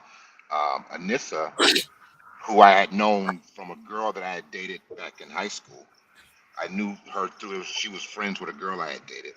Now she's almost 20 years later, and um, Twitter is the thing. Twitter had just came out, and everybody was on Twitter, and Anissa had reached out to me. She said, "Hey, I ain't talked to you in a while, man. I see, boom, boom, I'm casting now, and I'm doing all these shows. I got all these shows. I have a part for you that I think you'd be great for." Nice. And I was like, wow, what? Okay. She's like, yeah, I'm going to send you the information. Go over here and audition for these people and see what happens. Well, I went to the audition. This was 2009. It's my first real audition. I went to this audition and I ended up booking a part on this show. And it was a show on NBC at the time with Kathy Bates called Harry's Law. The show only ran for 2 seasons. It didn't run a long time. And it just changed me, man. Like, coming, and by that time I had been touring for over 15 years straight, right? And I went to the set. They gave me a trailer, and I went and did hair and makeup, and I went and stood on this set for about 8 hours. I did that for like a week, and it was just the best, man. I was like, wow, this is great, and I got paid a lot of money, and Yeah. and at that time it was a lot of money. At that time, it was a lot of money for me because it was so different from what I was making in music. Right. You know what I'm saying? And so at the time, I was like, wait, you paying me what to do what? Yeah, right. Okay, can we do this again? You know what I mean? Yeah. Sure. And truthfully, guys, even after I had booked that job and I had that experience and it was a wonderful experience, I didn't pursue acting full on at that time. Okay. It was like I had gotten my feet wet a little bit, but I went back to doing what I was doing because it just was normally it was just my normal. Right. And Right. and yeah, man, I went back to touring, went back to putting out music, and then a friend of mine, a guy named Estevan Oriol, who's one of the best photographers in hip hop culture and just urban culture. Was doing a movie for Microsoft. It was a short film for Microsoft was launching some new program or something, and they hired him to do.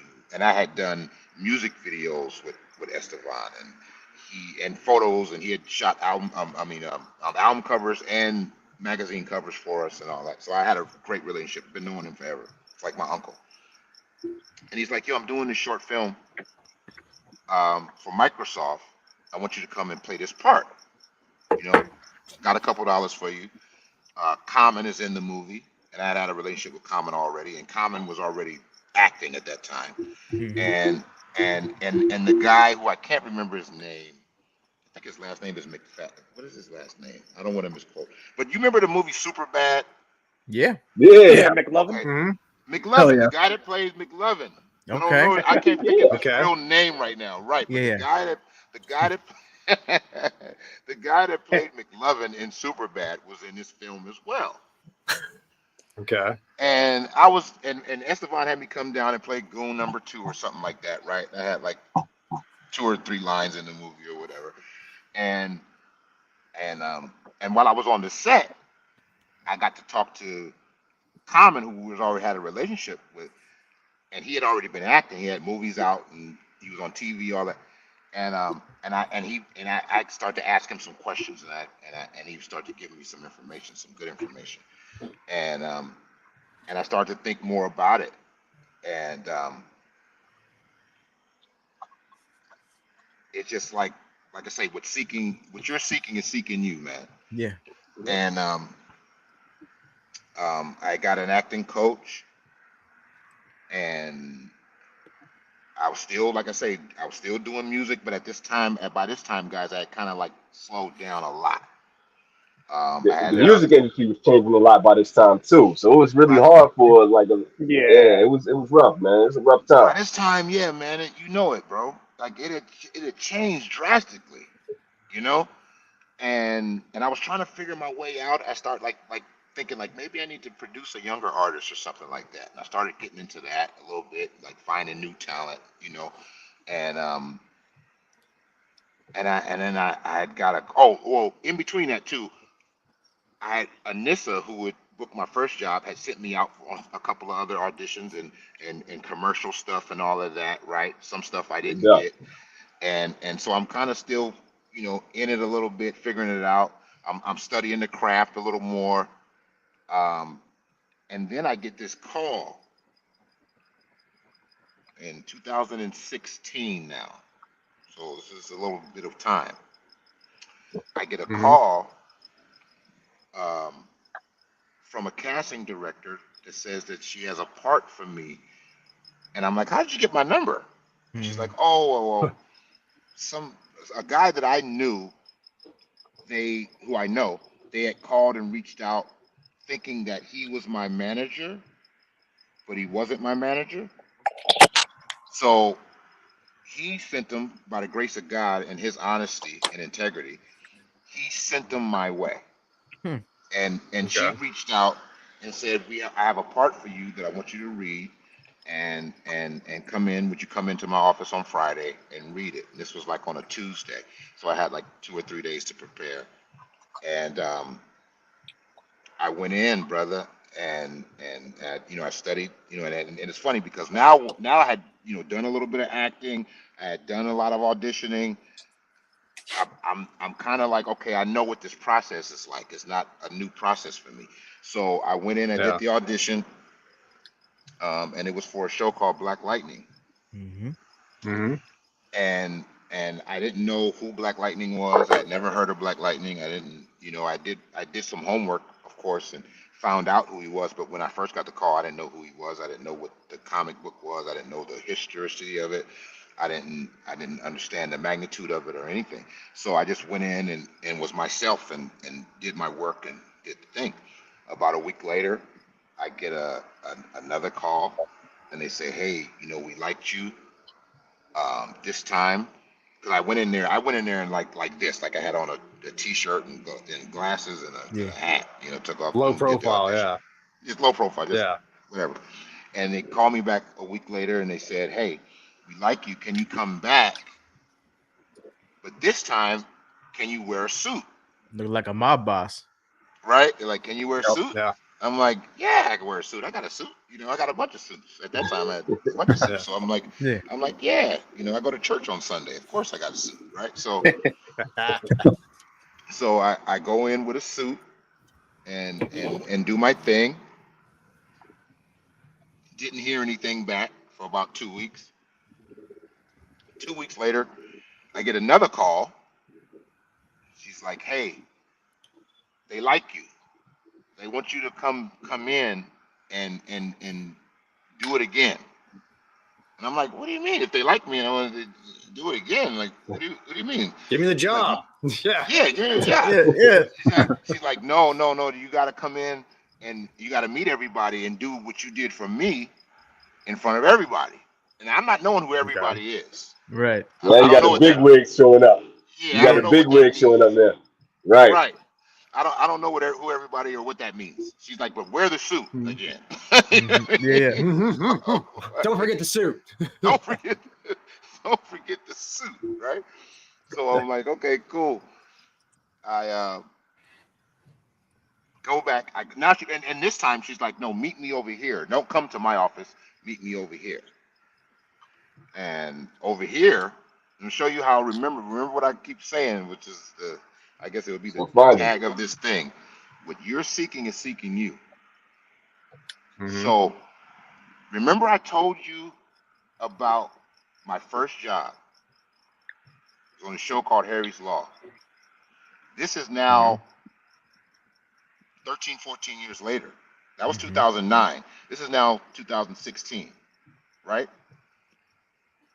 Well, not even 13, 14. How long is that? That's it's not. Yeah, that's good enough. Whatever. Good enough. I'm sorry. Now, so that first job was at Warner Brothers on the Warner Brothers lot here in Burbank, right? That was my first job. Now here we are, 2016. This is my third audition, and she's like, "Yo, don't meet me at my office, which is on the west side in Beverly Hills." She's like, "Meet me over here at the Warner lot." I'm like, "Okay, I know where that is." Yeah. She's like, "Yeah, meet me over there." So I meet her over there in the suit. She takes me in this big old room and cameras everywhere. There's like an audience. It's like it's like bleachers or like people sitting in the audience now. You know what I'm saying? A bunch of people. And they sit me on the stage in front of everybody, and now it's the guy who's the creator of the show and the director. So before I was doing the audition with the casting director, her name is Victoria Thomas, who I love dearly. Now I'm with the actual creator of the show, and I'm reading with him. Mm-hmm. And when I walk into the room, I'm like, yo, what's going on right now? Okay. But it just my instincts, and my years of performing in front of people and all of that. It was like, oh, okay, you want me to perform right now? Showtime.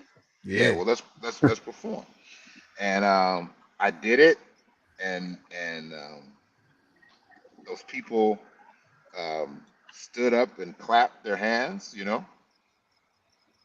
and I don't know, maybe 2 weeks after that, they called me and said, you got the job.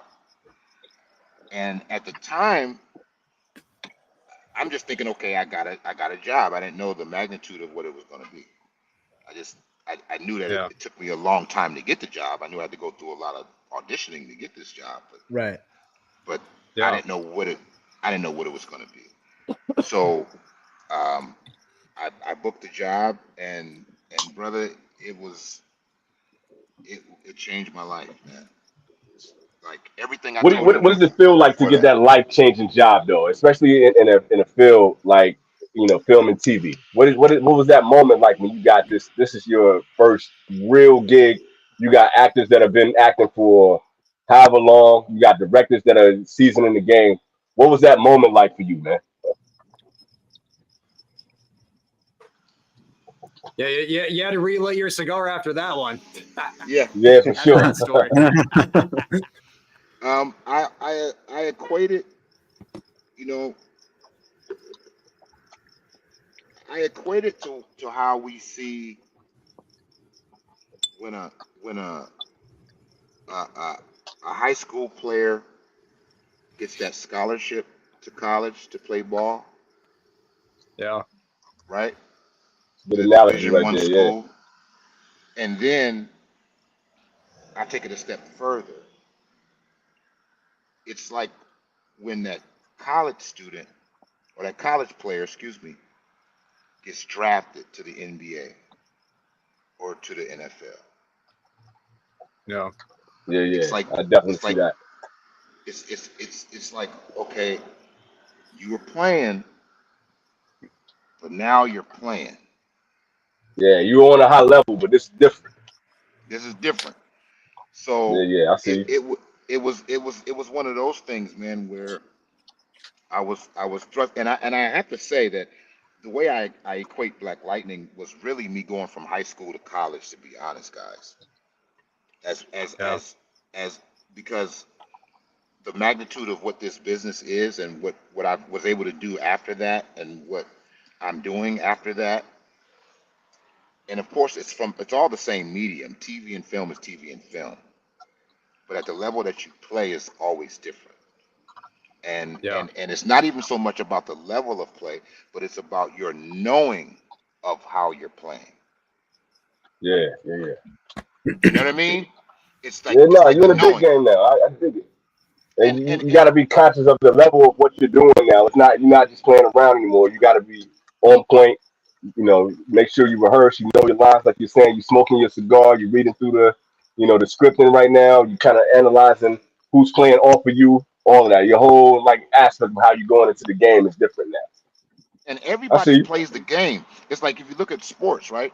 You got a whole team Mm-hmm. of people, and they're all Yep. playing the game. They're all practicing, Right. right? They're Mm-hmm. all Talking they're about all sit, practice. they're all sitting on the sidelines, but only so many are starting. Yeah. See, True that. Yeah. like Oh, like definitely like feel that. like that guy, and I'm not taking nothing away from anybody that plays sports or on a professional level, especially. But you got to know something. It's what I know as an artist.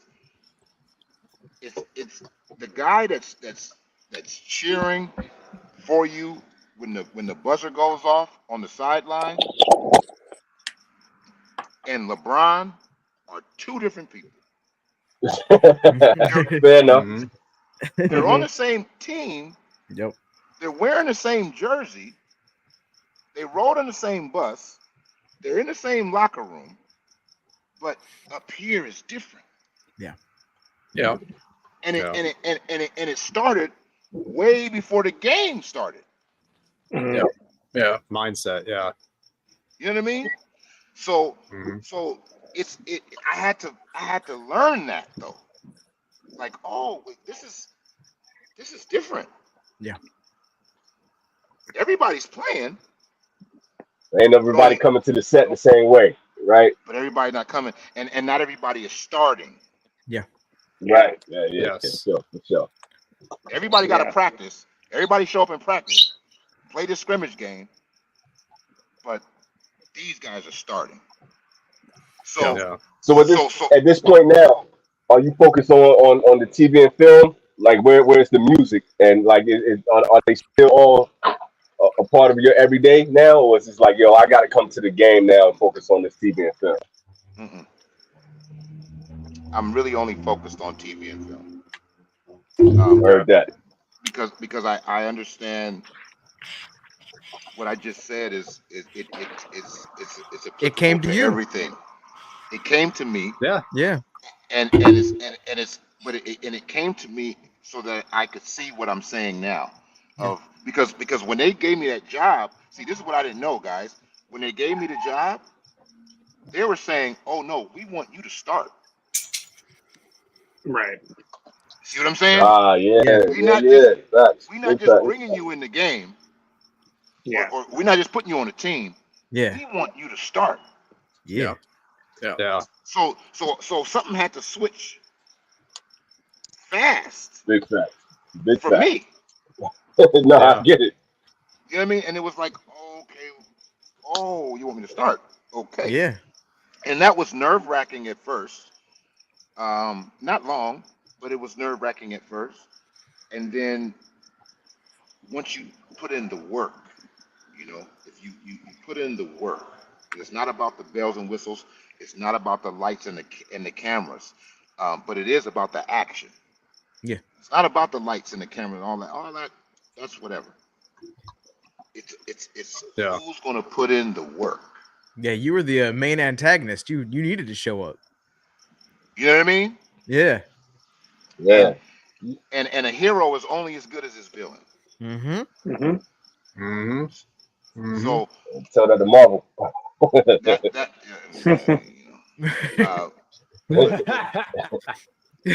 but that was something that I took very seriously, and it was a responsibility that I wasn't going to. I wasn't, no pun intended, but I wasn't going to drop the ball. Yeah. I just had made my mind up, and I had refused to drop the ball. Mm-hmm. And what happened from that was just a snowball of events where now I'm doing this big film, and now I'm doing this and that, and things just start coming my way because what people saw was, oh, he can start, and he's not going to drop the ball. Yeah. Right. Proof is in the pudding. They've seen it at that point. Have you because with where you're at and in the industry, have you ever been approached or have you ever thought about doing like narration work?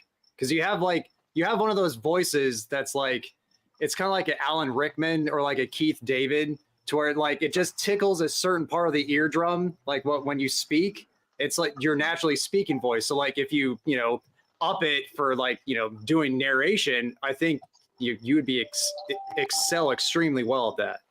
Thank you, man. I appreciate that so much, man.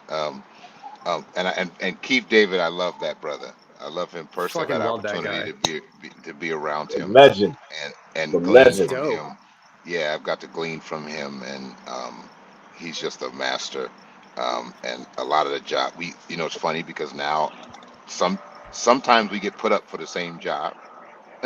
You know what I mean? Really? That's awesome. Yeah. And I think it's the voice that does it, and the presence. Hell yeah. But I love him. He's a legend, and he's just just a great human being. Um, but I have been approached for doing that. My second big job after Black Lightning, when I was still on Black Lightning, but I had booked it to do a voiceover animation job in Spider-Man Into the Spider-Verse, the first one. Yep. What? Nice. Yeah. And man, Yeah, I saw man. you're part of that. That's crazy, man. That's awesome. So you got so I went from Black Lightning, which when it came out just hit right, to doing Spider-Man Enter the Spider-Verse a year later. And that was the same year Black Panther came out. And Black Panther and Spider-Verse were the two biggest movies of 2018. Oh, Box man. office draw. Done my thing. Yeah, that's Nice, just round of applause for that, man. That's major, dude. Thank That's you, brother. major. So again, it's the, oh, you want me to play at this level? So I have to, you know, you prepare for that occasion, you train for that occasion, and ultimately you rise to that occasion, right? And yeah. So to answer your question, yeah, man, that's I do a lot of. I haven't booked any voiceover stuff recently, because that pool is just so big. Um, but I have a great voiceover agent. I've gone up for a lot of things. I've come close on a lot of things. Um, I get asked I didn't do it last year, but I got asked to be a book reader, to like do like the books. Oh, nice. Yeah. Like audiobooks? Yeah. Yeah, like Audiobooks? audiobooks. Yeah, I got asked to do that. I can see that. And I can't front y'all. I didn't do it. I ended up doing it because I was like, man, it would have been a lot of time and a lot of reading. Yeah. I just, I was funny because I was recording myself because I am an avid studier of things. So sometimes when I want to remember something, or if I want something, with me all the time, whether it be a scripture or some motivational or self-help, whatever, I'll read it out loud and record it in my voice notes so that I can have it. And I just play myself reading it, you know what I'm saying, and whatever, in the car or whatever. And I was doing that, and I was like, dude, you're reading this book right now. You could have been getting paid to read these books. Yeah. You could have been the guy reading it. Audio.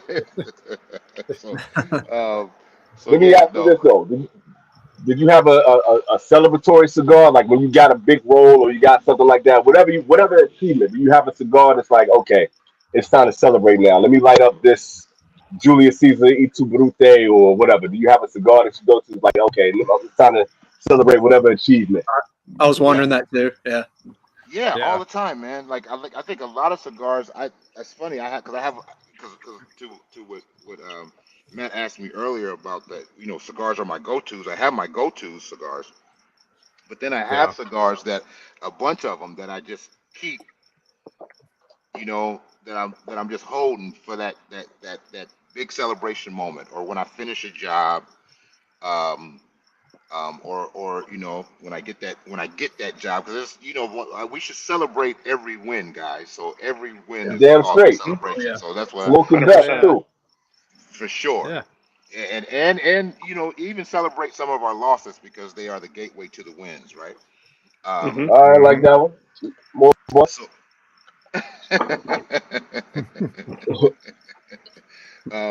so yeah, no, I do. I got a bunch of them. Like the Andalusian Bull is one of my celebratory cigars.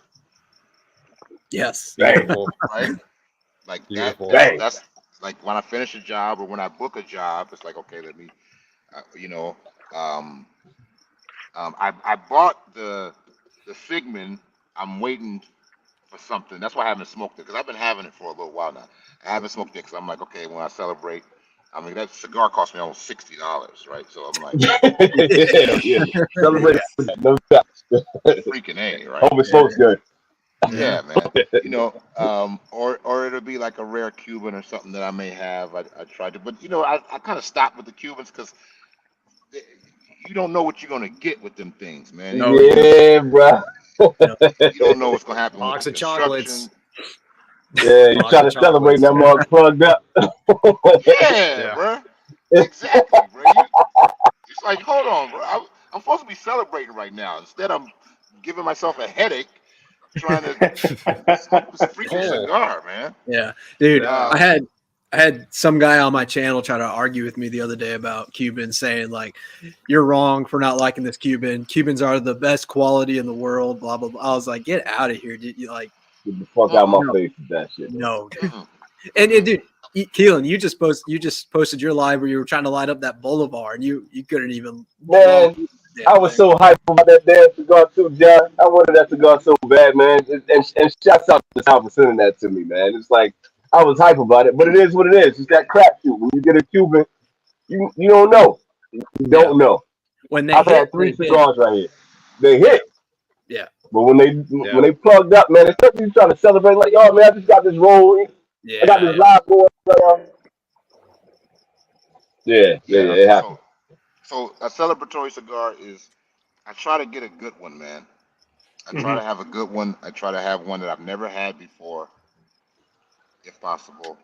My Lampert's was the Don Patron was a celebratory cigar, but then I ended up buying a bunch of those and just smoking them.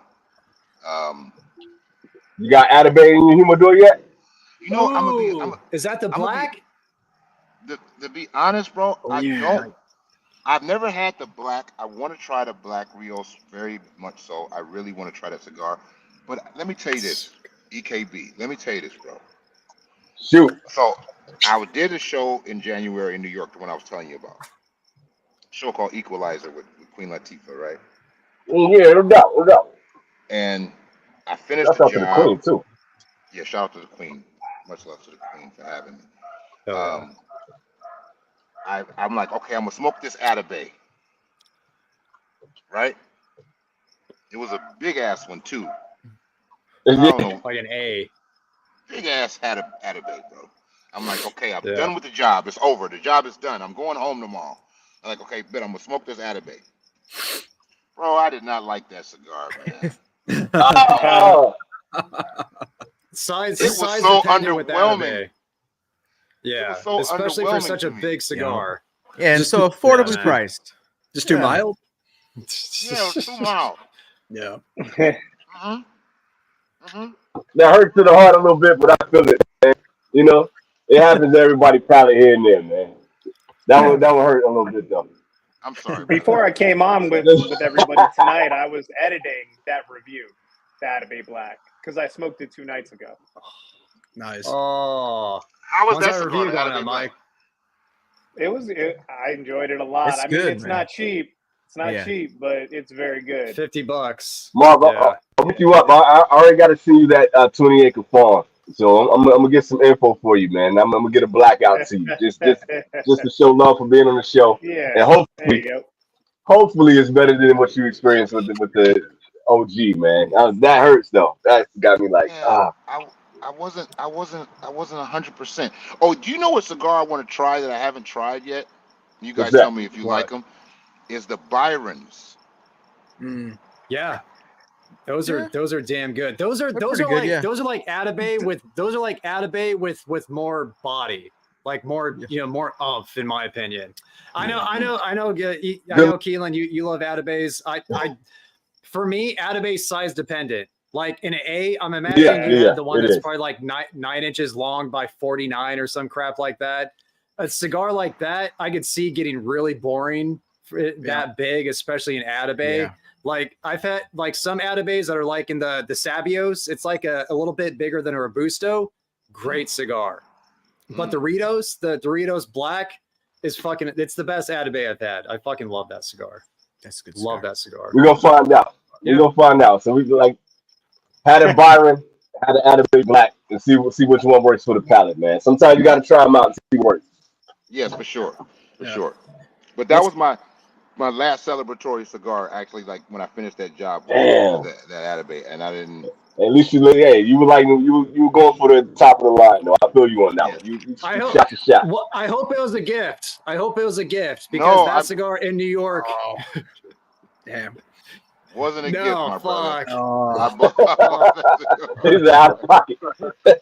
I bought that cigar, man. Wait, no. I had another celebratory cigar and I loved it. Though after that was no. Before that when I booked the job, I had a celebratory cigar, Nice. What and was it that? was the Supreme Leaf, the Aganorsa Supreme Leaf. That cigar, Yeah. that's a cigar right there. Validated. Yeah, Validated. that Supreme Leaf, man, and it was like a Perfecto, I think. Yeah. Yeah. They recently came out with a Perfecto. Yeah, Okay. for sure. That Yeah. is so Even good. better than that one. So that's a good Those look. are hit or That's a miss. good look. Those are hit or miss for me, but when they hit, I like them. They're really good. Mm-hmm. Yeah. What's everyone smoking, by the way? I haven't caught up. I lit up the new bronze back, the Umbagog. Oh, nice. Okay. Nice. Got aroma, Yeah. Neanderthal. There we go. I love that cigar. I lit up the El Yeah, me too. Pulpo. Oh, nice. El The Pulpo. The brand you blocked me. The brand you blocked me. It's okay. Wait, they blocked you? Yeah, I don't know why. apparently. I only found out about them 2 months ago. I never even mentioned them, but I'm blocked. I sent them a message. I was like, hey, Cold-blooded, did man. you guys mean to block Cigar Alchemist? And they just left it all red. And I was like, okay. Oh, damn. What? You did something, John. I guess, man. I don't know what I did, but What? they just I don't know. don't like alchemy, you know. They don't like my wizard. Yes. Yeah, Yes, they're yes, offended. yes. Matty boy, what you think about that bronze back so far, man? It's I don't know. I'm not entirely sure if it's made at Noxa, but to me, this tastes like a Noxa cigar, and it's a good thing. It's a Okay. medium, straight medium body, woody, earthy profile, a little bit of sweetness. But it's solid. You know, it's a budget smoke. It's a Umbagog, but it's good. Yeah, You know, nice. it's a little 5x4. I think it's 5x48. The little Robusto. It's solid. Nice. It's solid. Word up. I haven't tried a lot of Steve Saka stuff. I've had Oh, a few. that's a change. That Paul Which Pettit- Yeah, ones man. have you had so far? I've had the Sober Mesa, which I like. It's good. Always good money. I've recently had the Red Meat Lovers, which was good. It just was a little milder than I expected it to be. I don't know why I thought it was going to be. Huh. That was my first experience too. I had one the other day that was out of this world. So like the first time I had it, it was like, man, that wasn't my favorite from soccer. I had one just the other day, dude, that killed. So I would try it again just to see if it, kind of comes alive. Do you remember the size? Do you remember the size, Marvin? Which one you had? I think it might have been a Toro. Okay. Was it box press? The It was prime box rib. press, yes, sir. It was box press. Yeah, the box Yeah. press, the previous box press ones don't seem to be anywhere near as good as the most recent stuff in a Parejo size, like in a Parejo Yeah. Vitola. Because everybody Yeah. seems to like all the new released Red Meat Lovers. That thing was killer, man. So yeah, just give it another run because I had the same experience the first time around. Don Dorma, yes sir. Yeah. Yeah, I've yet to have that one. Bomb. We gonna probably. Bomb. We gonna probably. How's that SB1014 Black treating you? It's great, man. I've been running my mouth, so it's taking me forever to smoke it, but it's great. Yeah. It really is. It's great. Yeah. It is. Oh, sounds like you got a Peter box coming. You got a Peter bomb coming your way. Yeah, shout out to Peter, man. That brother, man, I love that brother's content. I love his scoring system.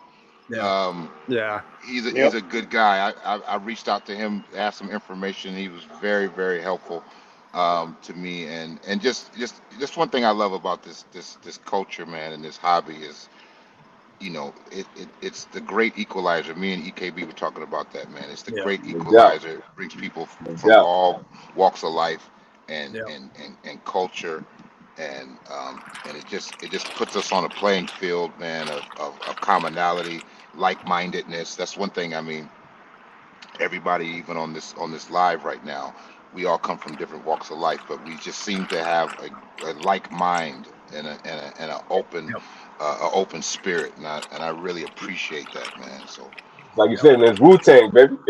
yeah, man. Yep.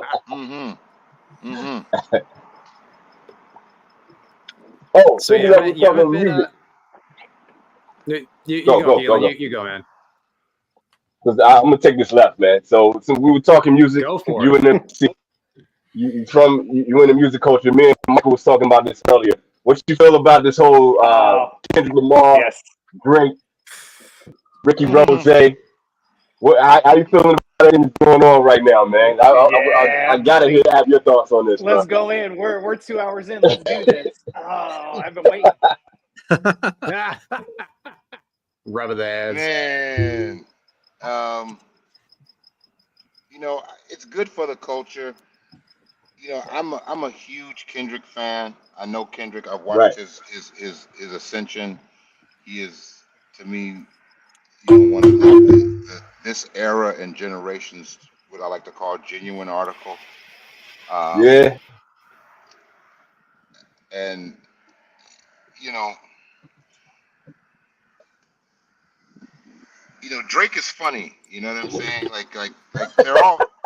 That's all I can say. Like he's funny. Like it's very humorous to me. When I look at it, the Rick Ross, what he's saying, what everybody's saying. BBL Drake. It's kind of hard to take it seriously because all these guys are massively rich. Yeah, right.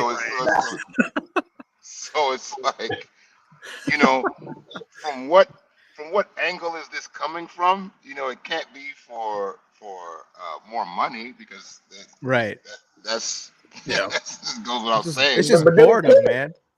But That's then what it Joe can though, Budden would like everybody to believe. right. That was a wild take. I was just like, yeah, I mean, I get it. It's good for the industry in terms of like sales, Right. but I've always felt as though that there's something about the people that are considered the best going at each other. We did it with Jordan and whomever, Kobe and whomever, LeBron and whomever, rap, Tupac and Biggie. Yep. It's always been a common trend. Every so often, yeah, it's like just a battle for the title of who is the best. And I don't know. Ain't no big three. Ain't no big three. Yeah, you gotta have a big one. Big me. Just big me. That's it. But Drake was funny on push-ups. I honestly didn't even expect that much from him. I thought that was hilarious. He started, and then he posted the cover art with Kendrick's shoe size, and it was like a US size 7. That was amazing. Just like, I like seeing that from Drake. Yeah, I wasn't expecting it, whether it was ghostwritten or not. Yeah, I didn't expect what I'm seeing from Drake. I didn't expect, but I do. He's creating a. It's like when you swing first in a fight, the person that swings first is the confident one. So I think Kendrick swung first, in this whole thing, right? So and now Drake is just swinging, This is the thing that bothers me though. All right, so Drake is on it right now where he's just like, oh, well, Kendrick, where you at? You started this and now you're not talking. But like when it came to Pusha T, you ain't had nothing to say. You've been quiet for like 2 or 3 years. You ain't had nothing to say. Now you want to go extra hard at Kendrick because you think Kendrick's scared now. So I know Kendrick is on the clock, but he got to come with something now. Like oh yeah. They're saying your name now, dog. Kendrick also called everybody out on Control too, and nobody responded. Yeah, he already did this once.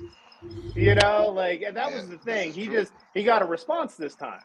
But you can't just do one verse at a time right now, dude. Everybody coming at you like you got dudes with 2 songs coming at your neck right now. I need you to come and like if you're a writer, you got great albums. You need to talk your talk, man. Now it's time to talk. If you really that nice, there ain't no big 3. It's a big me. Now you got to be big me. Right. Stop 7 and 8. But see, what's going to happen now though is it's like and I'm not a gambler and I really don't know how to gamble. I don't know how to play poker, but what I do, the little that I do know, is that once you show your hand, that's it, right? Mm-hmm. Yeah. So cards on the table. The cards on the table. So I think Drake is like showing his hand right now, and he don't know what is on the other side of that table. That's what happened with him and Prince. He didn't know what was coming. You don't know, like You know, and I thought it was clever, like the recent thing he did, like where he With did the Pop. AI with yeah, I thought that was clever. Like I get like I was having a group chat with some of my guys earlier, and I was laughing like that was kind of clever though, you know, and they was like, nah, that wasn't clever. That was, you know, they were bashing Yeah. it, and but I personally think that it was clever. You know, for him to the approach that he took with that, I thought It, it wa- was it, wa- funny. it was outside of the box, which is a good thing. Right, But I'm right. looking at like what Chris Brown did. I don't know if you guys heard Chris Brown going to Quavo. Yep. Like Yep. No, that I didn't hear is that. how you come out. Oh, dude, that's Yeah, how you come he out and went like in. you gotta go hard. And Chris Brown got the hardest like this of anybody that's out right now. A singer Really, is cooking. Dude, he's cooking, cooking. really, I've not heard this. Oh man! Like as soon as this is done, like go. What is that joint called, man? Um, it's that Quavo. Uh, sorry, I'm losing the name of the track right now. Is it weakest link? Because that's what someone says in the chat. Weakest link. Weakest link. Yeah, That's it. weakest It's link. weakest link. Marvin, when you Wow. get a chance, go check this. When I tell you Chris Brown went off, he went crazy. And like But why? all the stuff I don't that Drake understand is doing why. right. Okay, because him and Quavo, they've been going at it for a minute, like behind the scenes. Like they really don't like each other. Like this, like it's personal, and you know how it is with a lot of these rappers. It's usually over a girl anyway. So like it, you know, like oh, I hit your Yep. chick first, and you know it's a lot of that. But they, like he's not playing. Like he took gloves off. He was like, yo, we doing this bare knuckle. We Really? going hard right now. Yeah, and like so the stuff that like I like what Ross was doing. His was fun. It was funny. He was really calling Drake out on some stuff. But Chris Brown wasn't playing, man. And that's how Kendrick need to come back. If Kendrick don't come back at the weakest link level, I ain't trying to hear from none of these dudes at this point. Like you gotta really like you gotta hurt somebody's feelings. You gotta come push the T level hardcore. You know what I'm saying? Like I want people to battle. I'm from that MC era. Like yo, we ain't playing no games. We hurting feelings right now. Like I'm trying to make you so you don't want to rap no more. Right, That's the way I right, look at it. right. I honestly, you know, when you're talking just rapping to me, I think Kendrick is the better rapper. Oh yeah. Like, Yeah. I Gotta think show Oh he's it yeah. the though. yeah. Oh yeah. I think he's the better rapper. So I'm interested to see, especially after this last thing he came out with the whole Tupac and Snoop Dogg voices and all of that. I'm interested to see what Kendrick is gonna do. This, I mean, So he's coming. all in all, are you leaning towards Kendrick? Are you expecting Kendrick to come out with the title right now? Is that what you? Well, okay, if we let's look at this like sports, right? All right, I'm all from that Los talk. Angeles. I'm from LA. So it'll be blasphemous if I don't side with Kendrick on this Fair, here. fair. You know what I'm saying? Like really, I probably won't be able to go to the store, to 7-Eleven or something.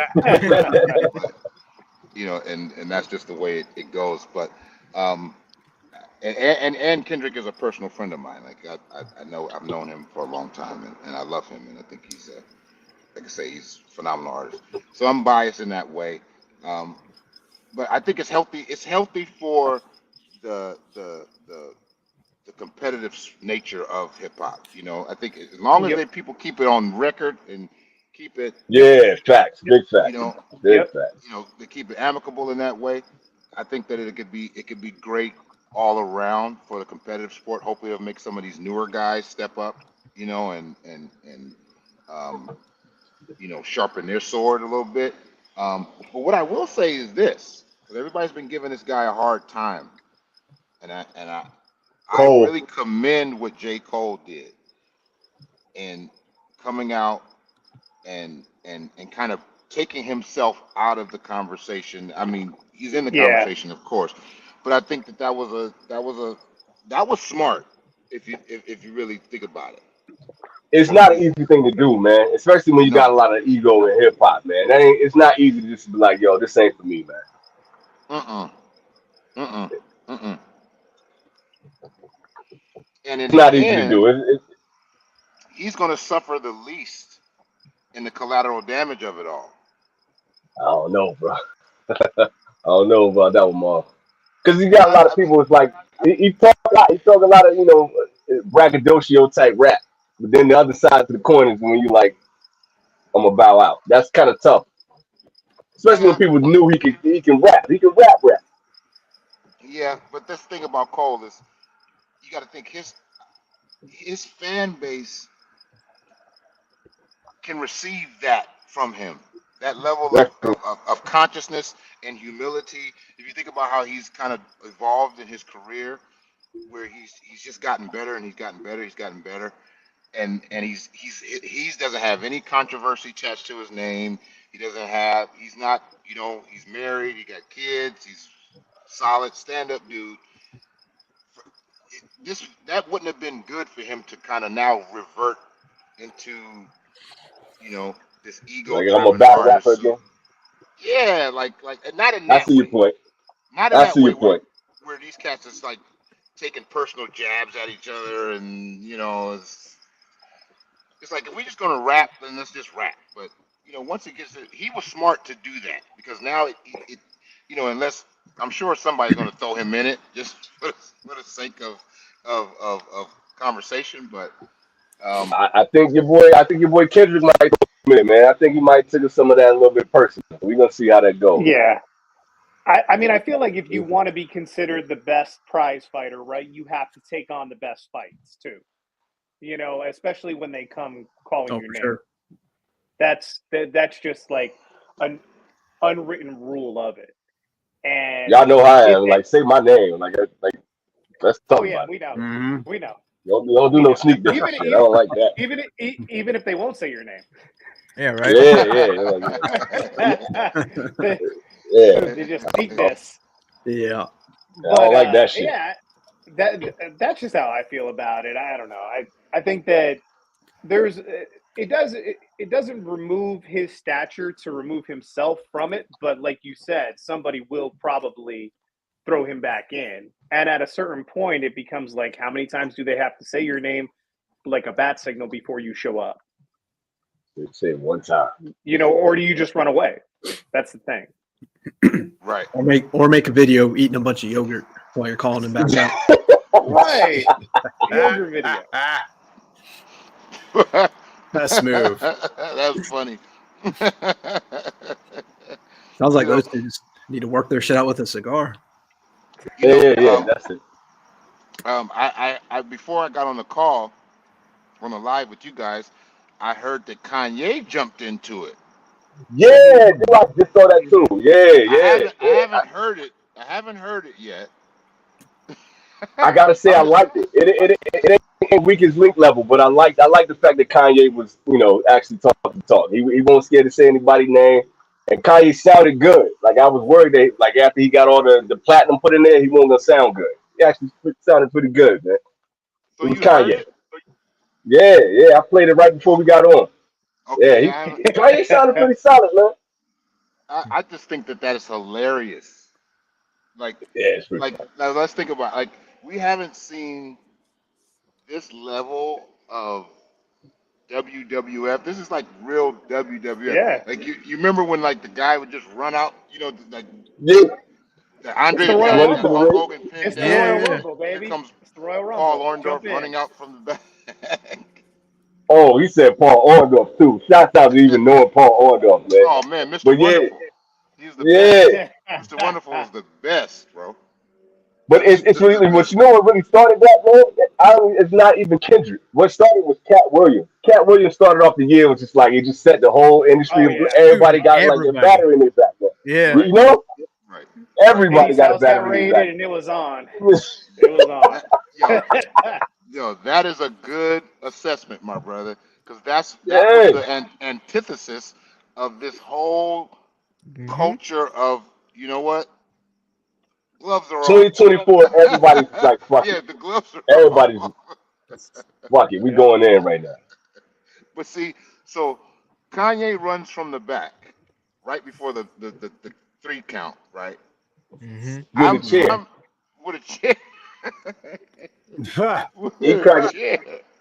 He comes out with the chair. I want to see Shout out now to Ye, man.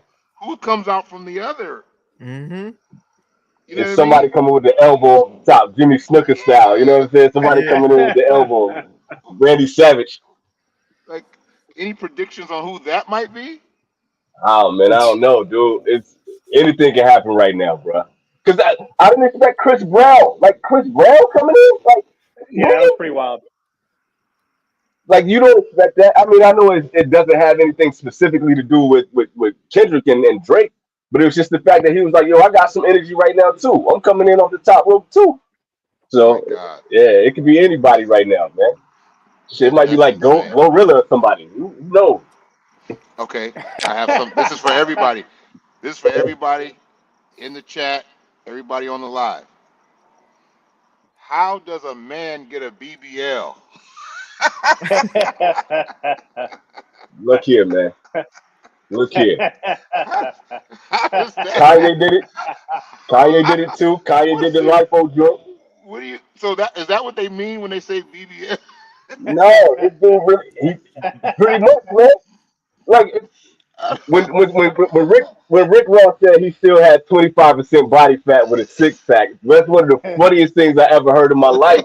Because if y'all remember a couple years back, Rick came out and he was like posing for pictures and he was like flexing and all this kind of stuff and he had the abs showing, but he still had no definition. And the only thing he had was abs. And that's what Rick Ross was talking about. You still got 25% body fat, but now you got abs and whatnot, man. So it's just like these dudes spending their money in funny ways, man. When you got like what you say just a moment ago, you said it was bored. You know, Yeah. you gotta try to get That's these ladies, man. crazy. It's That's crazy, dude. crazy. So BBL Drake.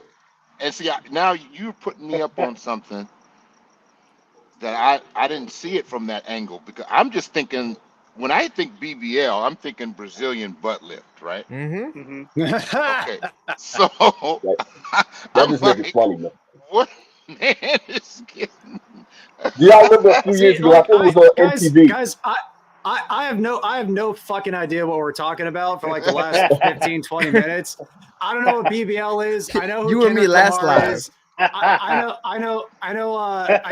Cat Williams. I'm the squarest honk on the planet. I have no Yeah. fucking clue what we're talking about. So we got we Brazilian have all butt these lift. diss I know what tracks we're that gonna is. send you out. I know what that is. We're No, gonna send you some Riley Reid videos. We're gonna send you some diss tracks. We're gonna get you squared away, We're gonna bro. get you caught up, man. We're gonna get you caught up. Now, Get you dog. We caught got up. you. Hey, WWF. but I y'all know remember a that. few years I know ago, Hulk Hogan. Sorry. there was a We dude do it all on who got Discord. he got calf implants. He wanted to be a bodybuilder, and he had really skinny legs.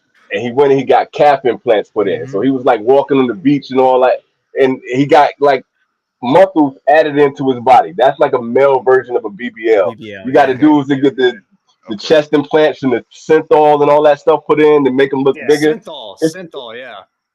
I yeah, didn't it's the even know same you could do. concept. See, these are things I didn't know you can do. I'm the jerk Yeah. off still going to the gym every day, thinking that that's going to Right. help. But it's Yep. No, Now no, they got too much money for that. They can just put it in. yeah. Drake just put no, in his no. abs, man. Right. You know, got a little bit of the fat stuck out around the waist. Yeah. BBL Drake. It's how it goes, man. That is so funny, man. That is hilarious. That's hilarious. That they should have never gave them money. Yeah, right. Man. You just never They gave should you. have never. Yeah, man. Where's Rick James when you need Yeah, him? man. They should have never gave them money. I can't imagine, man. I can't imagine. Like that hurt my feelings when Rick Ross said that. It hurt my feelings, man. So I know Drake had to feel that. You notice all the stuff that he was talking about. He ain't never come back on talking about the BBL. What can you say? Fucking hell. I need to look up what a BBL is. It's a Yeah, look it up. Brazilian Matt, butt lift. Matt, Yeah, you Go to gotta Google's look at it. images. Look, Google Turn BBL, safe surf off. and Google No filter. BBL I Brazilian know I'm butt gonna get in lift, trouble, and then but go to Kim Kardashian. images. Look at Then go Kim to Kardashian's images. body. Go Yeah. back to 2006. Look at Kim Kardashian. Look at Kim Kardashian now. That's the BBL. Okay. Yeah. Brazilian butt lift. So that Yeah. is what we're talking about. Yeah. So now we Yeah. got men getting Brazilian butt lifts now, basically. You know, they're getting Peter, the abs put in. if you could clip this moment. Yeah. Put that on the t-shirt. What is BBL? Jeez Louise. Matt, you were the best, man. Never change, Matt.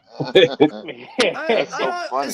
I have no concept. I'm ignorant. I'm super ignorant. I have no clue. No, I'm with you. This is all news to me. When I heard the guy Rick Ross say that, I felt like Matt. I said, Yeah. "What does he mean by this guy had a be? What is how? What, I didn't know about the implants and the stomach and all that. Yeah, man. I'm really thinking that he went and got what I know to be. I mean, maybe he did. Maybe he just wanted a nice ass. I mean, you know. You had to go get sculpted, man. A grown man got sculpted, man. It happens That's too sometimes, man. funny, man. You got that kind of money, you can do that. That's hilarious. Real quick, man. Since you were LA, man, who's your sports team? I don't know I don't know if you a Laker dude. I don't know, like, who you rocking with, man? Well, Lakers always. It's just all I know is the Lakers. I mean, I am a Rams fan as far as when it comes to football. That's just because I grew up when they were here, and then they left, Yeah. and they came back. Um, yeah, I'm all LA, man, when it comes to sports. But really, it's funny because football, I was even growing up in LA in the Raiders, and I was never a big Raiders fan. I know I'm going to get a lot of hate for that. I was never a big Raiders fan. Although a friend of mine is the coach for the Raiders now, and shout out to Antonio Pierce, he's a great guy. Nice. He That's played for the cool. Good Giants. job. Yeah, it's my And he brother. did. He played for the Giants, and he won a Super Bowl with the Giants, and he's just an exceptional guy. They got a really really good coach over there, and a good man at Las Vegas with the Raiders. Um, but me personally, was always a Saints fan when it came to football. I was a Saints guy. Really? I know, yeah, it was the New Orleans Saints were like my guys. Um, but yeah, and for basketball, it's Lakers. Always Lakers. Kobe. I go, Magic, Kareem, Shaq, Kobe, um, and now LeBron, which will, if there was a big three for basketball, it would be Jordan, Kobe, and LeBron for me. Yeah. I'll come back 5 minutes later. Y'all talking about BBL. What is happening here? So we're in the last 45, last half hour of the live stream, and very fitting that we have somebody in the industry to talk about movies with, because usually we talk about media, we talk about our favorite movies we're watching at the time, shows we're watching at the time. What are some of your favorite all-time favorite shows, movies? Want to get into that, Marvin? Movie guy, big movie guy. It's funny when it comes to film. It it's always evolving for me, but I was like a big mob movie guy. Of course, Godfather 1 and 2. 3 was okay, but 1 and 2 all day for me. Marlon Brando's Marlon Brando, and Al Pacino and James Caan, those guys. I think Goodfellas is one of the best movies ever made. Great, To great me. movie. And I would say maybe Carlito's Way after that, or Casino. Great movie too. Yeah. So those films were very impactful for me, and then I can't forget, things like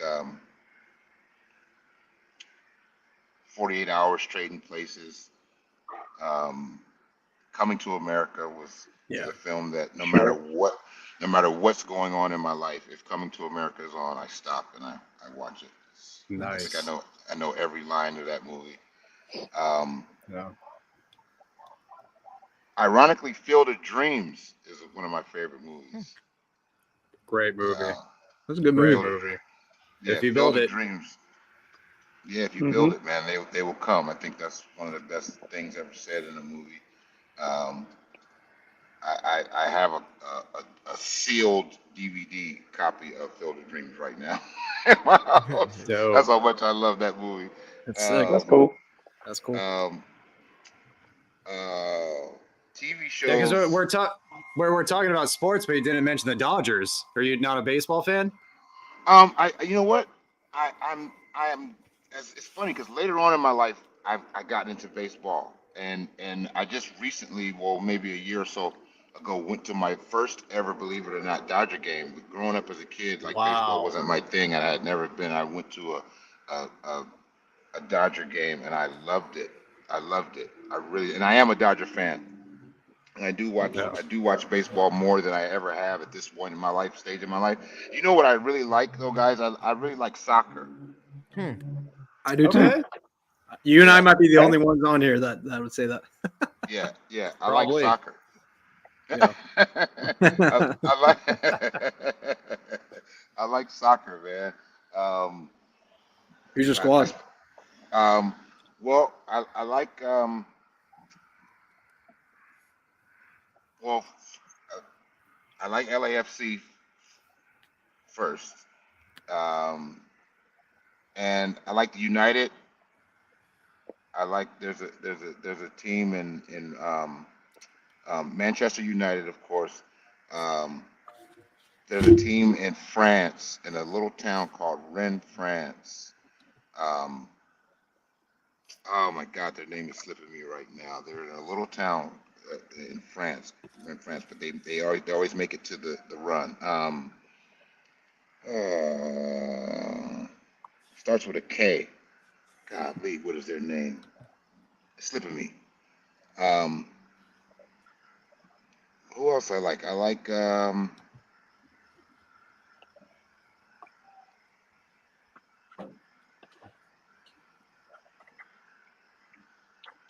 oh my gosh, names are slipping me. I'm the worst with names. Um, the team they're out of Germany. Golly, Is it Bayern or is it? Dortmund? I believe it's Dortmund. Yeah. The yellow, Yeah, yellow and black. yeah, yeah, Yeah, yeah, Dortmund. Yeah, dude, yeah, I like Dortmund. Yeah. yeah, yeah. Um, there's another team, not Qatar, but ay, man. I'm the worst with names. I'm the worst with names.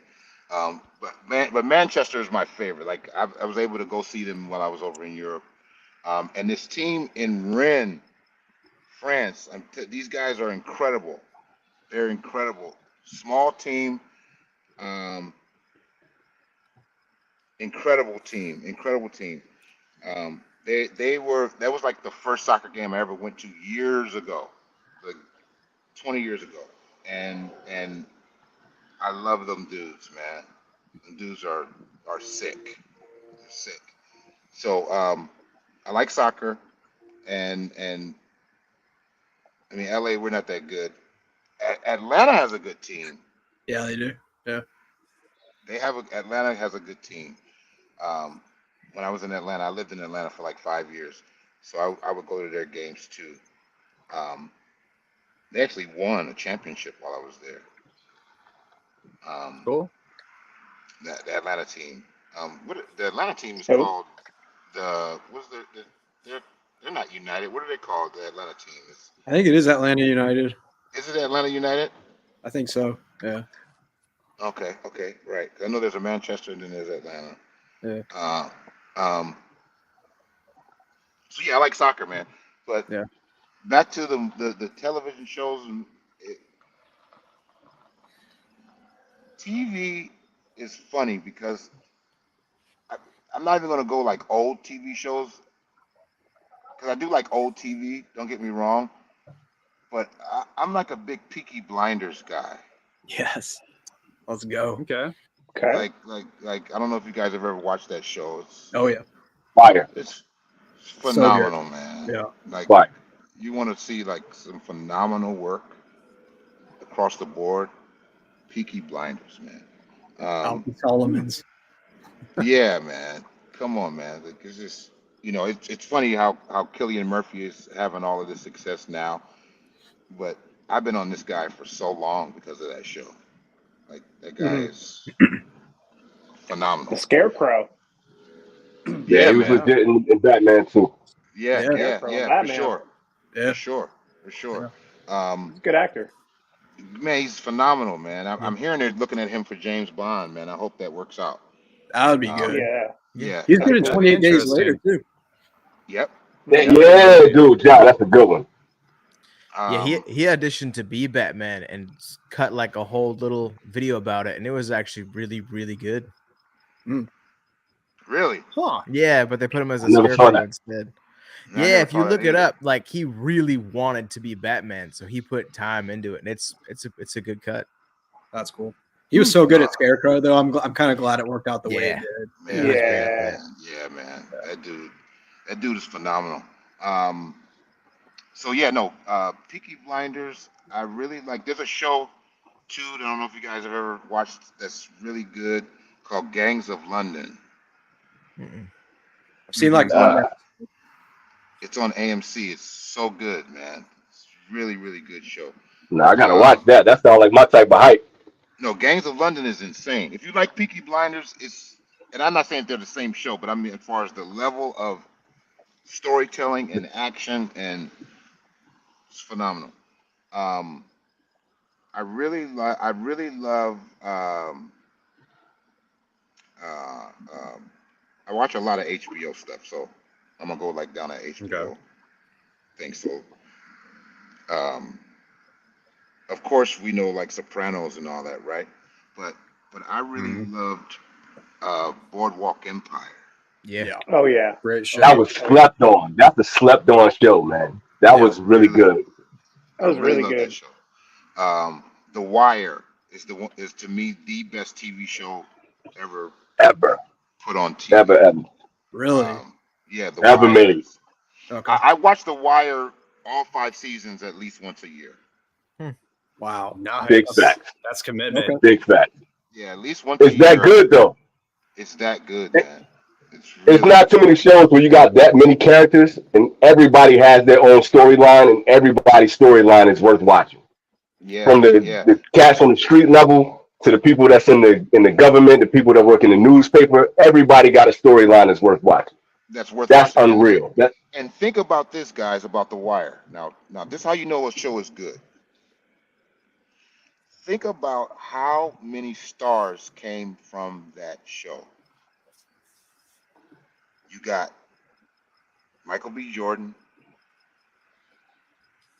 Idris Elba, Wood Harris, Yep. of course.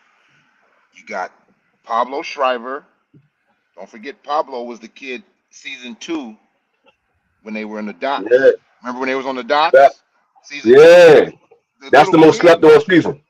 Yeah, that's the most slept on season, and to me, that was the illest one because of what it dealt with. The reality of these drugs only come in because of the longshoremen, the docks. That's how everything. Gotta comes get in somehow. Yeah, and the human trafficking too. They touched on the human trafficking with that All too. of that. The docks is where everything happens, bro. So that was dope that they did that. Who else came from that show? The guy, McNulty.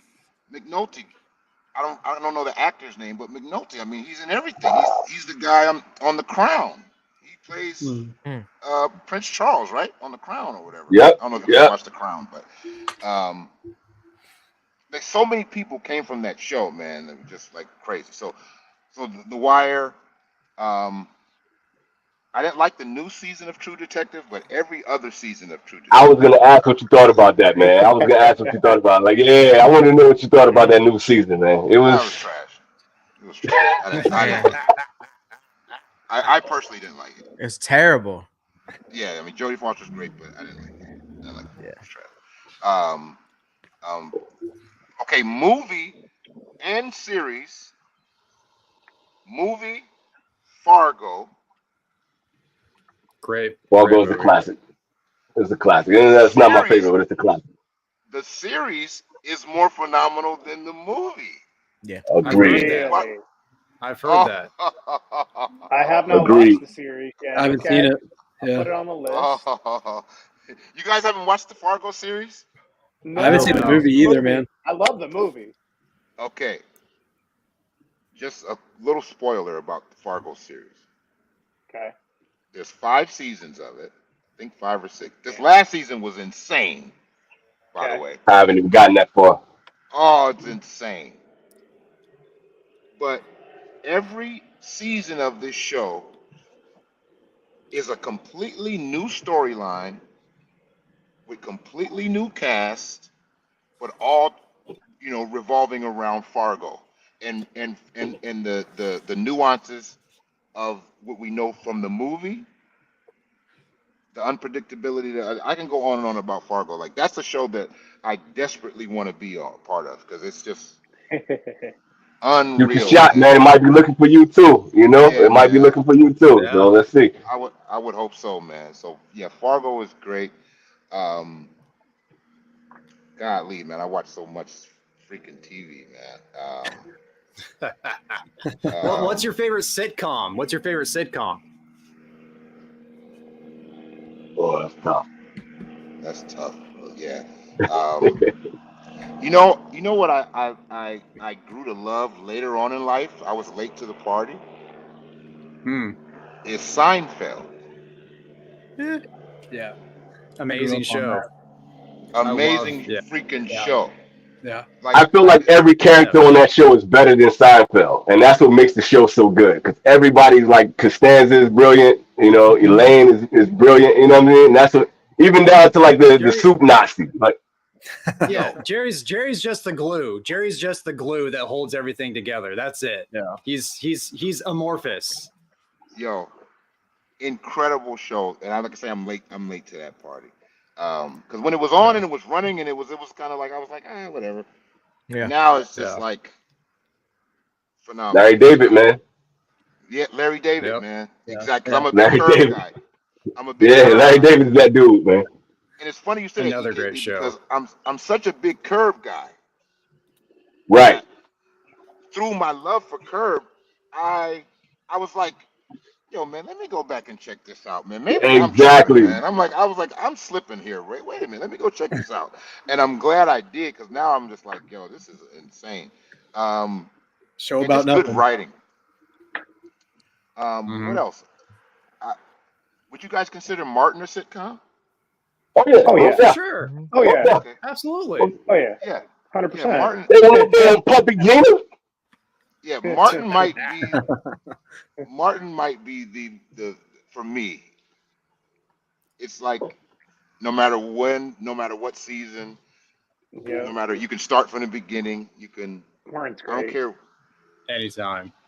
It's like, yo, genius level work that he's doing on that show, man. And think about all the characters he's playing.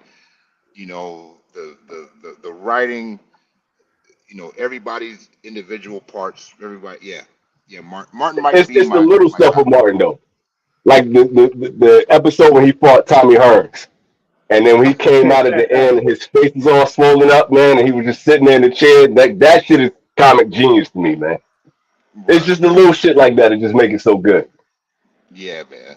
Yeah, and to think about what he was doing at that time. Oh Think yeah. about the timing of it and what and Yeah. Especially for the '90s, that was some major shit.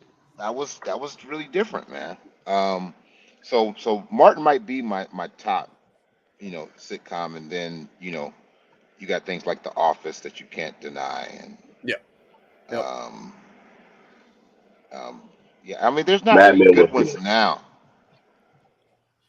Hey, Say it again. hey, John, we got one more episode of the Shogun left, man. Dude, We got one more left. If you're not watching Shogun, dude, I yeah, started it. I haven't finished it. I did start it though. bro. Every episode, it just gets better and better and better. Like I'm so bummed it's about to end, but it's in my opinion, and I'm no savant or anything with movies, but it's a masterpiece, dude. I mean, it is. it's up there. It's definitely up there. It's definitely up there. It's a limited series. Like this is 10 okay. episodes. Okay. Yep. Okay. Yeah, everybody's saying that. So I gotta, like I say, I started it, but I haven't like delved in because let me tell you, I started Shogun and I started Gentleman at the same time. Okay. Okay. Yeah. And I end up watching The Gentleman like 2 or 3 times. Okay. You gotta watch Shogun subbed too. Don't do dub. Go subtitled, in my opinion. It's facts. good. Okay. Yeah. Okay. Yeah. Okay. John, I'm on my second watch. We're watching it through again, all the way to the last episode. I'm catching so much more watching it the second time. It's even better now, dude. Like when you go back and watch it again, like all the relationships and the family connections and all that, it's like this shit was brilliant. It's up there with the Wire, where like it's so connected. Yeah. And everybody got a different story. Yeah, dude, it's like that, man. It's like that. Yeah, it's super complex. Okay. I gotta finish it, man. I'm sleeping because everybody's talking about the Shogun. It's like the talk of the town right now. Shogun. Yeah, man. Shogun is legit. I got to get on The Gentleman. I haven't watched that yet. So now that you said that, I'm gonna go and check out The Gentleman. You haven't watched The Gentleman yet? Anybody watch The Gentleman? Nah, man. No, I haven't seen it yet. Not the show. Not the show. I like the movie. I've heard good things. You gotta watch. The Gentleman is insane. Yeah, that's a good one. That's a good one. Okay. You know what I watched recently that I didn't think I was gonna like so much that I liked a lot? You guys are gonna probably laugh. Somebody's gonna laugh in the chat, I know. But I watched Ripley. I saw that, man, and I didn't start it. It's good? It's good. Okay. It's not what you think. It's not what you think. It's a good one. It's a good one, man. It's a good one. My wife and I just started Fallout last night. That's interesting. Yeah, I put that one to the side. It's not bad though. I liked it more than I thought I was gonna like it. Show. I mean, I like it so far. It's all right. Is it based off the video game? Based off the video game? It's set like way after that. Yeah, way after. But I was surprised. I wasn't mad at it. Like I thought I was gonna be like, nah. But for me, it was something that I never played, so I didn't have a frame of reference. Same. Which me too. Helps too. But I knew how popular the game was. Like my younger brother played it. I had friends that played it, so you know. Yeah, I wasn't mad at it. Doc use. This Atabey Black is kicking my ass. Really? That's a strong one. It got some punch to it. The world ain't chicken yet. I didn't get much nicotine. Me neither. I think it's having like 3 cigars and then to end it with the Atabey Black. Yeah. It's just kind of like you know what I mean? Yeah. The Atabey Black too has like a little punch that comes out every now and then. Like it gives you a jab every so often. Just make sure that you're awake. It's jabbing at the nose right now. Give you a little, how you doing? Yeah, man. Besides Shogun, I want to ask you guys, what are you guys watching? Oh, that's a good one. Lots of Shogun. Yeah, Shogun. Damn, what else am I'm watching something else. Oh.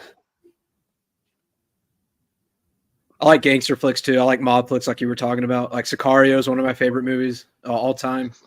It's so good. I watched there's a YouTube video that really broke down like a lot of the stuff you don't pay attention to, the details of like how they use color and how they use music and like different camera angle. Like there's a lot there that I never realized went into that movie. And I love those, man. When you get like another appreciation for something like that through watching, somebody who's really like dove down the rabbit hole. That's always cool. It's it's way deeper than I ever realized. Like as far as like the metaphors and everything. So I love that movie, man. But yeah, I like gangster flicks. I like Public Enemies with Johnny Depp. I like Road to Perdition with Tom Hanks. Yeah. Oh yeah. Yeah, man. Oh yeah. Those are all good. Oh yeah.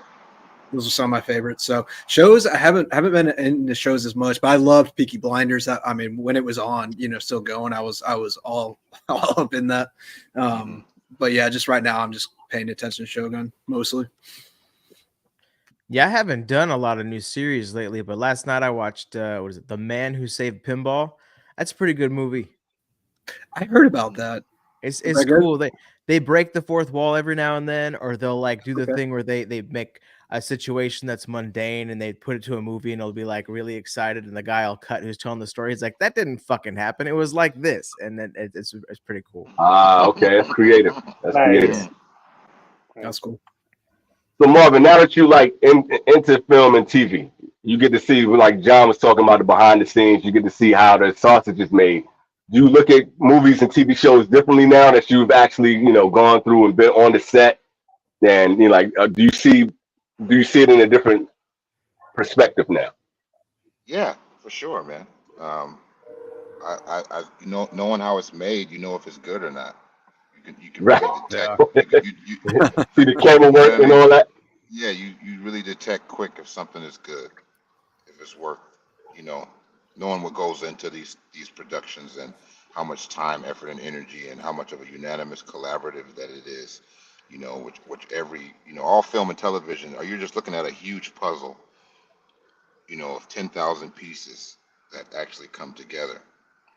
And it's really clean. My bad.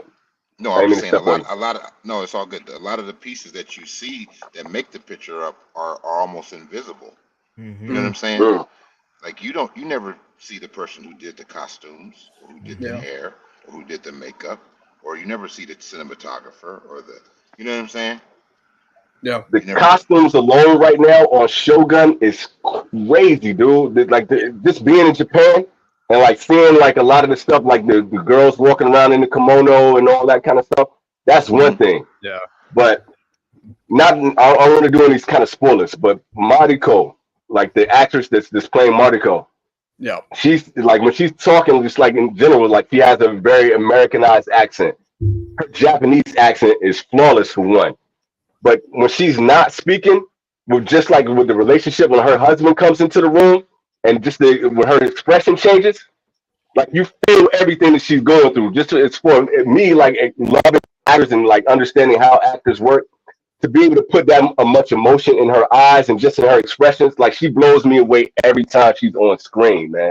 Just because like you can feel her hate for her husband just when he comes in the room. Like her expression changes. Her tone changes. No matter that she's speaking in English or Japanese, you feel everything that she said. It's like, she's so dope, man. She's so dope. Yeah. Dude, if you just watch it for that. One show I liked Yellowstone until I felt like they started selling out. I felt like the last 2 seasons, Tito's vodka was just everywhere. And then they're bringing in all these country artists, like just to bring them in for no reason. Yeah, kind of take you out of the world, right? Yeah, and they had such good storylines the first 2 seasons, and then it was just like ads everywhere, and it just became kind of a moneymaker. And I don't know if it's true or not, but to me, as a viewer, it just felt like they sold out. They lost like the substance of it with all of that. They got to pay them salaries, man. The longer the show goes on, the more they got to pay people, the more they got to sell advertising. Well, they're all controversial right now. All those guys hate each other right now. Not hate each other, but they're all beefing right now. So they're not even sure they're going to finish the show. Wow. Yeah. Damn. Yeah. I enjoyed Yellowstone early seasons a lot. I went down that rabbit hole for real. I mean, I like a lot of the Taylor Sheridan stuff in general. Yeah. I think he does good stuff. But you're right. Yellowstone lost its umph in the later seasons for sure. Yeah. Well, it probably had a lot to do with it. He's got to bring the money in, and then everybody, like, if the tension, like, I would imagine you would know this too, Marvin. Like, if the chemistry is not on there between the actors and all the behind the scenes stuff, I can imagine that would take away from the show and how the show is processing. Right? It's over, brothers. If the chemistry isn't there with with with the cast or the Yup. production, or it's over. It's Yeah. over, bro. That's what I say. This thing is it's a huge collaboration, man. Yeah. As is Yeah. life, but it's that's what I love about the art of film and television is that it is a collaboration. Like what we were talking about earlier, not to go backwards, but what we were talking about earlier about the rap beefs and all of that, right? Those are individual concepts, right? That's why it can be fueled by ego, because ego is a solitary, Yeah. expression. Yeah. You know what I mean? But if the team ain't playing, if everybody's not on the same page, The film and television is a collaborative. It's a team, and don't get me wrong, ego is still expressed, but then that's what destroys the collective. Mm-hmm. makes perfect sense. Damn. Like, Well, 100%. ultimately, Yeah. Yeah. Yeah, Straight up. I'm a pretty simple guy when it comes to shows and movies. Simpsons, South Park, 1A, 1B, Dumb and Dumber, favorite comedy, Fifth Element, Gladiator and Predator, favorite movies. I'm fucking, I'm baseline. That's what I like. It's plain and simple. you fart jokes here and there, some dick jokes, it makes. Simpsons is a Rude. classic. Yeah. Simpsons is a Yeah. classic. Oh, dude. Oh, sitcom next to Martin. Okay, so Martin is the best. But you know who's a close second, if not tied for me? Married with Children. Oh, Yeah. yes. Yeah. Monday. There Nothing is but love not- in there. There is not a show ever invented that way, and that has not been duplicated, man. They tried it. And so many shows tried to do Married with Children. Couldn't do it today. Yeah, you No can't way. go that far. Can't go. Right. Yeah, no. I want a poke high leather jacket though. I would love to have a poke high leather jacket or a no ma'am shirt. Like to this day, I still want both of them joints. Brother, Dude. that show, like, I watched that show so much. It's like, yeah, it might have skewed me. It's probably, yeah, I don't know. It messed me up. It fucked up my sense of humor too, in a good way, but it fucked it up. It Yeah, in a slowed me. good way. Like, right, in a Yeah. good way. It's like it messed Yeah. me up, man. Like, I laugh at the worst things sometimes. Dude, I remember there's a scene where Al walked into a titty bar with Griff, and like there's a waitress that was asked Al if he wanted something, and Al said something to her. Then the waitress went "Oh, you're disgusting," and then Al's like, "Oh, didn't know that they allowed lesbians to work in here." just like matter of fact. I was like, oh my, and I was probably 10 at the time watching this, so it totally just ruined my sense of humor. It explains so much. I mean, It's so really, good. man, that show, it's like what happened to TV, because you say that couldn't happen now. Like, they couldn't have, There's no way. No. There's no they way. couldn't have No. that level of chauvinism. It would be so many Karens writing letters in and writing angry emails and shit right now, bro. There's no way that shit would last. Yo. They can't even remake The Office now. Like the old cast is said that. Like, This it's is like, true. like we can't do that anymore. I'm like, it's undeniably hilarious, but okay. Yeah. This is so true. They could not do that's one of my other favorites, DJ, is The Office, because of that reason. It's like, I don't know, man. Like, and you see it happening in comedy, you see it happening in everything. I guess the sensitivity of the world has just gotten to a level of just, Yeah, that's a rabbit hole. That's a deep rabbit hole right there, man. But Yeah. agreed. I feel like there's been a slight comeback with comedy. You got guys pushing the limits a little bit, like what's his name, Ryan Schultz. You got Matt Rife, who are kind of pushing the limit a little bit on some stuff. So I think there's a little bit of a comeback. But Shane Gillis a little bit, Yeah, Shane Gillis. He goes in a little bit. Yeah. His Saturday Night Live monologue was so awkward because he's like, I can't say the stuff I want to, but he did it anyways. But it was like, you could just tell he's like, I'm going to take so much shit for this. Right. I like Shane a lot. I like Schultz a lot too. I think Schultz is Schultz has a lot. This crowd. Bill Burr is Bill Burr is my guy. Oh yeah. Bill Burr is my guy. Yeah. He doesn't get the credit. He could. You know what's funny that we're saying this? Because think about it. Bill Burr could redo Married with Children. He would be good, man. Well, he's a good actor. Have you seen the animated thing that he did on Netflix? Yeah. You've seen it. Yep. No, which one? It's similar. What's the name of it, Mike? It's called F is for Family. It's an animated show that's like kind of him telling the story of how his dad was a dick to him when he was a kid. Oh, I got to see this. So his dad is like an Al Bundy-ish character, and it's about him as the kid growing up. I gotta watch that. It's fantastic. It's really good.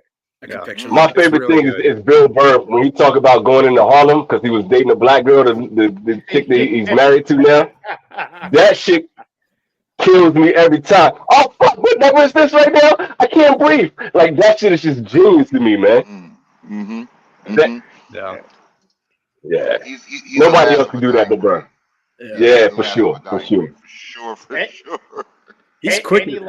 Any masshole that can yell at a crowd of Philadelphia people for as long as he did and talk about their like only statue being a fictional character, that was amazing. That was absolutely incredible, and he will always be one of the best because of that. Oh, it's fantastic! Shout out to Philly. Yeah. Shout out to Bill Burr for sure for that, man. No doubt, fellas. Yeah, dude, he's quick as hell, man. In real life, like I was watching him on the Joe Rogan podcast. He's like, man, dude, that guy, his wit and just his ability to just reel off in an instant, just ripping. Oh yeah. Him going back and forth with John Lovett on his own show. That's really funny, man. I haven't seen that. I bet that's good. Yeah, I kind of like the. Oh, sorry. No, go ahead. You're good. It's just funny because they both just bounce off each other the entire time. All it is them insulting each other the entire time. It's funny. Lovitz and Burr. Yeah. That's great. I gotta check that out. I'll check that out. The movie that came out at the end of last year on Netflix too, where it's the three dads. Oh yeah. And Bill Burr's one of them. That was decent. That was funny. You know, and that Old Dads, it was called Old Dads, right? Old Dads, yeah. And that was great. I enjoyed that. That was like a milder version. That was like a tone which was still great. Yeah, it was the Netflix version. Yeah. You know he's great because he even was able to turn it down a little bit and still be so good. He was talking about it on his podcast. He was like, I got all this hate mail because of this show, and they don't, most of them don't even know how bad I get. He had his wife come on and like read some of the letters or something for one of the episodes. It was fantastic. He's great. Yeah, no doubt.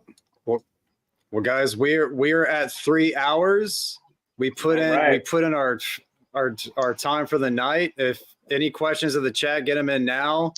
Marvin, is anything you want to talk about? Stuff coming out? You kind of alluded to it earlier. Anything you want to talk about? Stuff coming up for you? Plug away, brother. Yeah. I mean, I got some films coming out. Some TV shows. If you guys haven't watched Halo Season 2, I think you guys will get a kick out of Halo. And what I'm doing on that show is, the series on Paramount Plus is incredible. Nice. It's really incredible. If you like Dune or any of that other stuff, not to compare it or anything, but it's a complete, it's a riff of the game, but it's a whole nother world that they created. It was an honor to work on that show, and they allowed me to play a character that I never thought I would play, to be honest. So that's cool, man. as an actor. It was very, very cool. Um, I got a movie coming in the fall called Shadow Force, the one I was telling you about with Joe Carnahan, Yeah. and Kerry Washington and Omar Sy. Lupin, if you guys haven't watched Lupin, is a great show. And I Yeah, and yeah. I did a movie with the guy. That's the one I'm telling you about with Kerry and Omar Sy. It's incredible. Excited about that. I'm on another show that's more for the young youth, college kids, called All American. Um, I'm Know actually that working joint? on that. I'm working on that right now here in LA. So I'll Nice. be in the new season of that. Um, That's sick. I got a podcast coming myself too. I have a podcast that's centered around um, entertainment, sports, and cigar culture. Nice. Okay. Nice. And people who are in sports or in entertainment that love cigars like we do, and it's a straight produced podcast. It's called Smoke and Mirrors, and it is me and a brother named Chase Infinite, who's like my best friend in the whole world. It's like blood couldn't make us closer. He was actually who I was at PCA with. Him and I went out there together and had a ball. Cool. And that's going to drop in June. And we got 10 episodes. We're almost at 10 episodes shot already. And we got everybody from people like Crooked Eye to Baron Davis to Nice. BD. yeah, Crooked Eye. Yeah. the legend Yeah. BD. We got cats from the Outlaws. Geez, I'm forgetting some people now. Huge screenwriter named Rob Edwards who wrote Princess and the Frog and Living Color and Fresh Prince and all that. Who's a Nice. big cigar guy, by the way. Cool.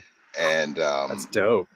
and a host of other people, man, like people from some of our favorite brands too, coming on and have come on and allowed us to pick their brains. And so I'm excited about that dropping in June. Hopefully June or July we'll have all the episodes edited and then we'll drop.